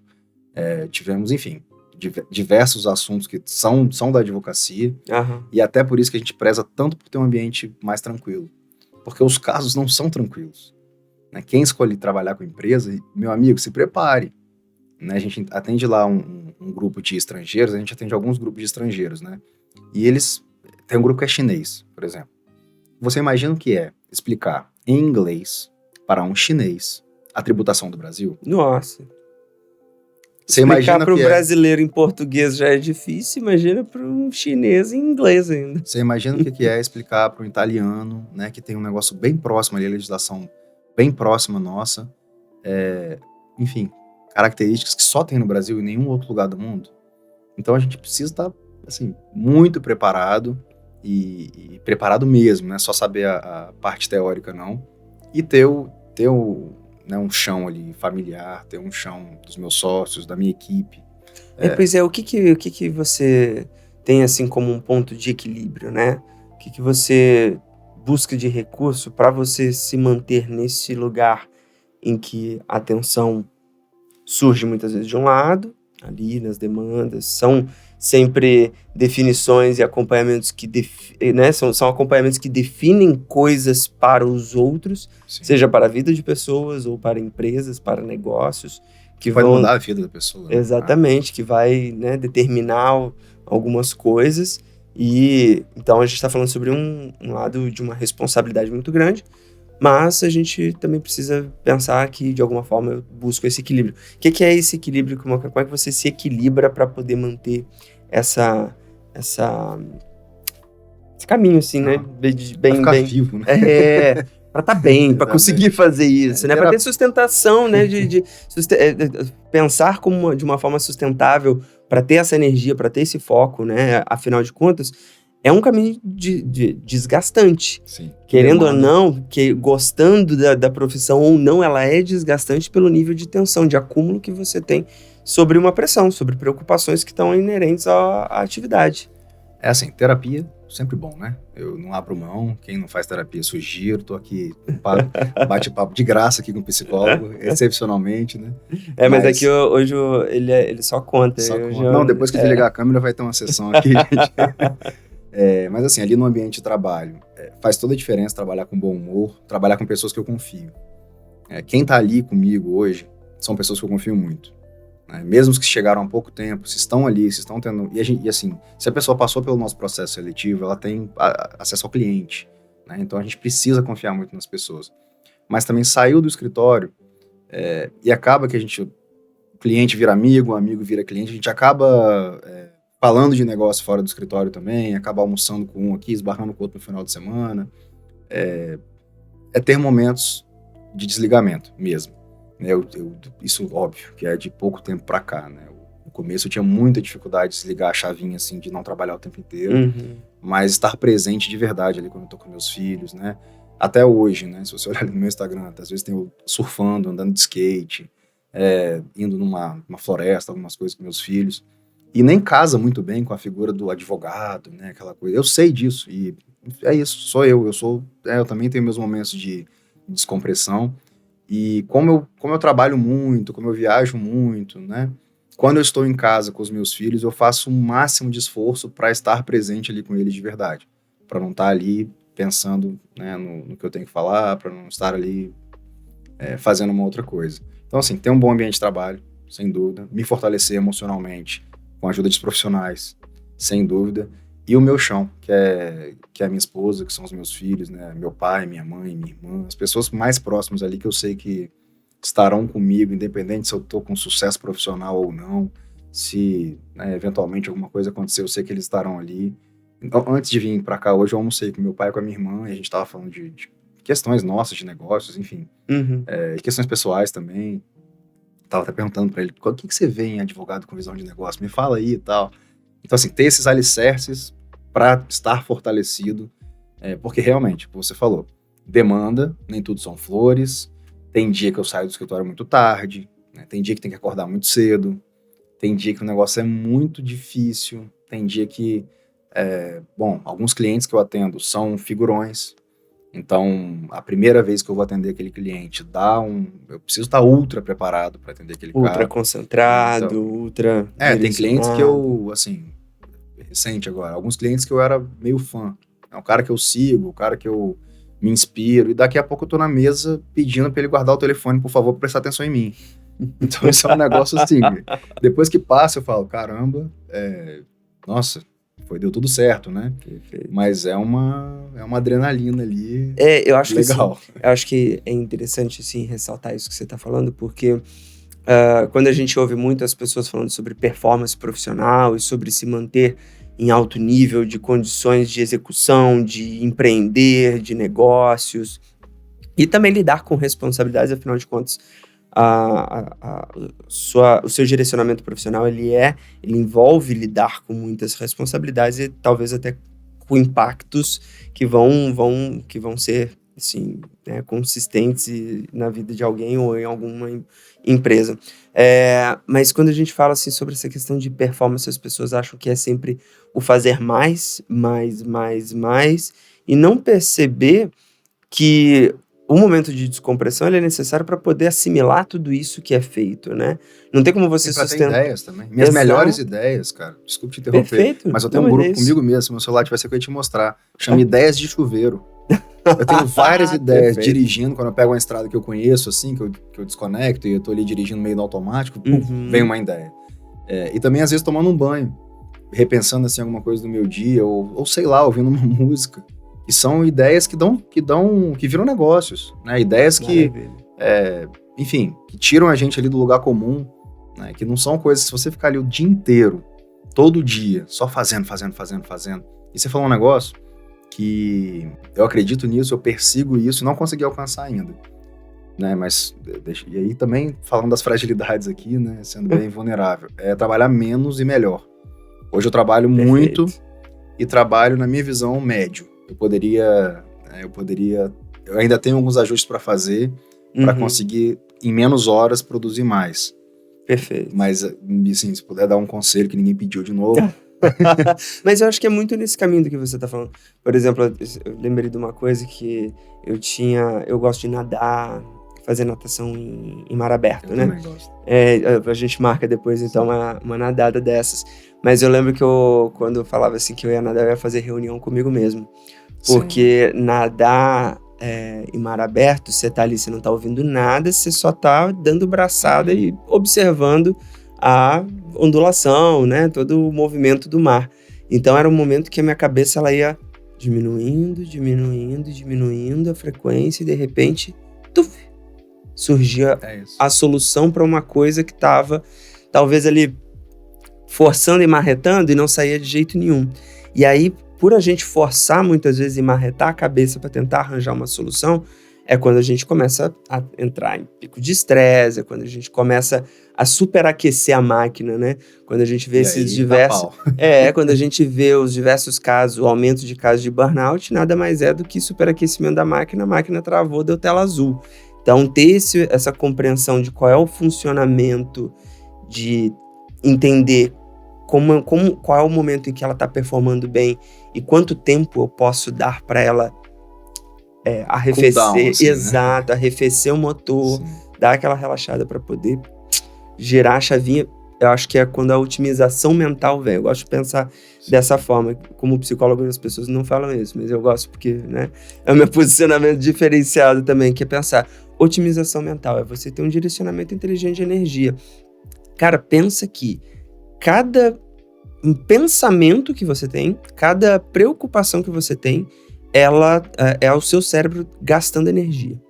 Então, é uma energia que está vindo da sua usina, que é o seu corpo. Seu corpo oferece energia para 1/7 do seu corpo, que é o seu cérebro. O cérebro ocupa 1/7 de todo o seu corpo. Mas ele gasta 25% da energia do seu corpo.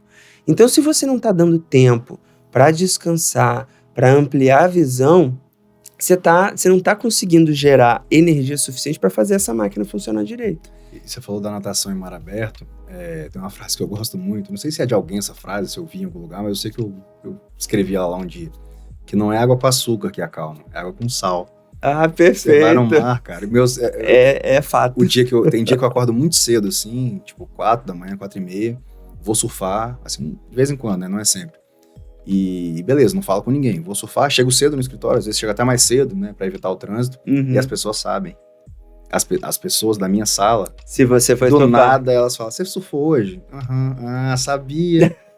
Porque são os dias que eu me sinto mais produtivo. Parece antagônico, assim, mas são os dias que eu estou mais calmo, a minha mente está mais desacelerada e eu produzo mais, mesmo estando com a rotação menor. É isso, porque se a gente acelera demais a mente, é colocá-la num labirinto, que ela vai ficar rodopiando. Não falei que ia ter sessão de terapia de graça? Mas é verdade, porque aí a gente consegue ter uma noção de quanto tempo um pensamento, uma preocupação, tem condições de permanecer na cabeça. E quanto mais a gente consegue eliminar, eu gosto de brincar, eu falo isso muito com meus clientes, né? Porque às vezes são diversas demandas de um empresário que ele tá lá, daí é uma coisa relacionada ao financeiro, é uma coisa relacionada à equipe, é uma coisa relacionada à entrega para cliente, etc. E eu falo que a gente tem pensamentos ventosa. Pensamento ventosa é aquele pensamento que você não viu ele chegar, ele grudou e ele vai ficar ali massacrando. Como é que eu vou fazer isso? Meu Deus, e agora? Então, é o pensamento ventosa, que ele gruda e quanto mais você dá pressão na ventosa, mais difícil ela é de sair, né? Aí eu falo assim, cara, você tem que ficar observando pensamentos ventosa. Pensamento ventosa é o pensamento persistente. Ele não sai e quanto mais ele fica ali, ele tá sugando energia. Então, se ele não tem... de observar os pensamentos é tão pouco difundido, né? E ele pra mim fundamental. Foi com o Riba, né? Com o Ribamar, que você conhece. Ele me disse, mas, cara, observa os pensamentos. Você não é os seus pensamentos. Não. Observa isso de fora. Como assim? Aí a gente vai começando a entender e fala, olha, tem um negócio aí legal isso aqui, né? Exatamente. E aí, quando você percebe que um pensamento ele tá persistente, significa ele não tá encontrando saída. Então, eu preciso me liberar dele para deixar ele guardado aqui, amadurecendo. Não vou dar atenção para ele agora, porque ele só tá roubando energia e eu não tenho como dar uma resolução para ele agora. Então, deixa ele aqui guardado. E aí, agora, vou fazer outras coisas, vou cuidar de mim, vou cuidar de outras situações. Quando for o momento adequado, eu volto para ele, sem ele estar grudado nessa ventosa, sem o meu controle. Então, isso que é legal. E aí, eu acho legal porque, assim, eu acompanho você, o seu estilo de vida, eu acho muito legal, cara, o quanto você se disponibiliza para abrir espaços mentais. Seja com música, seja com surf, com a família, andando de skate, né? Por mais que você fale assim, isso não tá muito, parece que não tá ligado na minha visão, na visão que as pessoas têm de um advogado. Ainda tem um preconceito, né, de quem, não cresceu, tá andando de skate, ainda tá surfando. Cara, as pessoas que eu surfo, abraço mais uma pessoa, Juliano Moulinho, um cara que faz um trabalho fantástico com crianças carentes, tem uma escola de surf. A galera que surfa lá, todo mundo, empresário, ou, assim, todo mundo vai cedinho porque tem que trabalhar 8 horas da manhã. Sim, perfeito. Então, a visão também né, de quem tá de longe ainda é muito distorcida, mas da mesma forma que a gente enfrentou um preconceito lá atrás de não usar terno, isso aí eu não abro mão, sabe? Aquelas coisas que eu já decidi assim, isso aqui eu não abro mão, quero ser o velhinho que surfa lá com 70, 80 anos na água, e não sou surfista não, tá, gente? Assim, é aquele surf de diversão, né? De prancha grande, né? De ver o sol nascer, mas tem coisas que eu não abro mão, porque senão você, assim, cara, não faz sentido. E que de certa forma... Pra viver, trabalhar, sabe? E que de certa forma é o que dá respaldo para você tá atuante, para você tá bem disposto. Tá boa, né? Perfeito. Pra gente poder entender a mente por trás de tudo isso que vai sendo construído na face.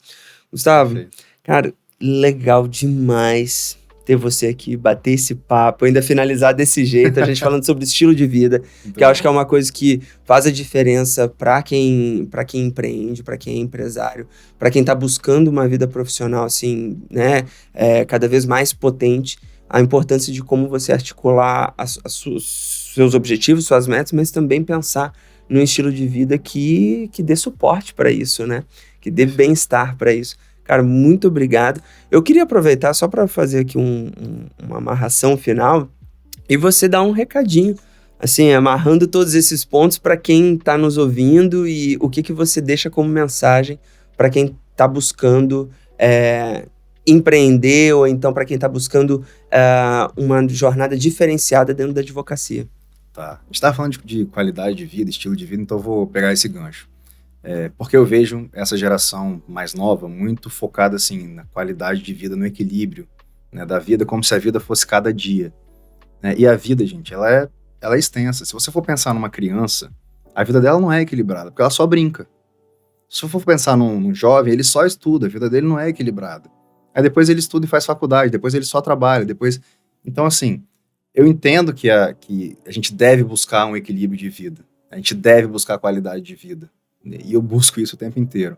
Mas, de vez em quando, dependendo da fase, isso eu tô falando aí com recém-formados, se você quer ter uma qualidade de vida, você precisa qualificar a sua vida um pouco, você precisa se qualificar como profissional. E, eventualmente, durante um determinado período, abrir um pouco mão desse tempo, porque quando você olhar o recorte da sua vida com uma visão mais ampla, você vai ver, olha, eu abri mão de algumas coisas aqui para colher os frutos lá na frente. Né? Então, para quem está se formando, amarrando algumas coisas que eu falei aqui, vamos para a prática. Não fica só na teoria. Busquem profissionais de referência que vocês possam conversar, que não sejam só advogados também, advogados de referência, claro, mas que não sejam só advogados. Tem jovens advogados que estão se destacando aí, e pessoas com 2, 3 anos de formado, né? Olha para esses caras. Eu vou falar amanhã no evento da Jovem Advocacia, e é um evento com, sei lá, 300, 400 pessoas, e eu não vi nenhum jovem advogado no palco. Faltou para mim, eu vou falar isso lá no palco amanhã. Faltou assim, cara, cadê o jovem advogado que se destacou e que deve ser exemplo para vocês? Né? E vão tomar cuidado também com essa coisa da qualidade de vida logo quando se forma. A gente tem lá muito processo seletivo, e aí, cara, chove currículo, né? A gente conseguiu construir um negócio legal de muita gente querer trabalhar na FAS. E as entrevistas hoje são assim, mas é presencial? Mas eu prefiro home office. Mas tem tal coisa? Eu sou... Então, assim, se ficar escolhendo demais, né, principalmente um cara que não tem experiência ainda, uma pessoa que não tem experiência ainda, que precisa passar por isso. Perfeito. Né, você me fez uma pergunta hoje que é como fazer, né, para ser um advogado com uma visão mais ampla e tal. Eu não vejo outra forma, eu não conheço, pelo menos, se alguém souber me ensina, porque eu quero replicar isso, a não ser vivendo. Né, a gente fala em criar casca. A pessoa vai criando, vai ficando forte, vai ficando... As porradas da vida vão deixando a gente mais forte. E aí na próxima você vai com menos ansiedade, menos preocupação, menos frio na barriga. Então, galera, vamos viver mais, vamos, né, colocar a cara a tapa aí para as experiências, inclusive as experiências ruins, equilibrando qualidade de vida, equilibrando, né, ter o seu momento ali de, eu falo, cuidar do CPF, né, não adianta cuidar só do seu CNPJ, do CPF que tem que estar em dia também, mas sem muito radicalismo, de que todo dia tem que ser uma vida equilibrada. A visão é muito mais ampla. Eu tô aqui com um psicólogo, tô filosofando aqui. Não, maravilhoso, você puxou perfeito. O gancho, me deu a liberdade. Vou até aproveitar antes então de terminar, eu escrevi recente um artigo para a revista Varejo S.A., que é a revista de circulação nacional voltada para o setor de varejo, falando sobre gestão geracional. Eu falava muito sobre isso, assim, sobre uma necessidade de compreender a maturação da carreira como um processo de acumular frustrações também, porque é nas frustrações que a gente vai compreendendo os novos direcionamentos. Não tem como eu já saber o direcionamento que eu quero dar se eu ainda não passei por diversas experiências, se eu não acumulei interações, se eu não acumulei falhas, fracassos, se eu não acumulei também conquistas que foram me dando alguns vislumbres do que poderia ser a direção, né? Mirar no longo prazo, né? Quem eu quero ser daqui a 10 anos. Mas saber que tem um caminho para chegar lá. Você não vai formar e virar gerente, não vai formar e virar sênior. Tem um caminho para percorrer para chegar lá. Perfeita. Não é uma corrida de 100 metros rasa, a vida é uma maratona. E aí a gente tem que estar bem preparado para conseguir distribuir essa energia, porque não é amanhã que as coisas acontecem, né? Gustavo, que papo maravilhoso, cara, sensacional. Obrigado. Muito obrigado pela presença, pela participação aqui com a gente. Eu fico muito feliz de ter você aqui nos acompanhando e acompanhando a conversa com o Gustavo. Quero agradecer a sua audiência, você aqui acompanhando o podcast A Mente por Trás. Convido você a se inscrever no canal, também curtir e seguir os nossos conteúdos nas nossas redes sociais. Deixe o seu comentário também, comentando qual é a sua impressão, como é que é a sua visão sobre todo o nosso assunto, nossa conversa nesse episódio. Se quiser pode me xingar, tem nada não, tá tudo certo. Perfeito. Pode falar que eu discordo aqui, a gente comenta. Eu acho maravilhoso que depois disso aí, depois lá a gente entra lá e começa a interagir. É muito bom saber a sua opinião e ter você comentando e participando conosco. Lembrando que este podcast é um oferecimento CDL Vitória, com produção executiva de Ravel de Paula e Rodrigo Santiago. Eu sou Márcio Messoni, seu host, e te espero no próximo episódio de A Mente por Trás.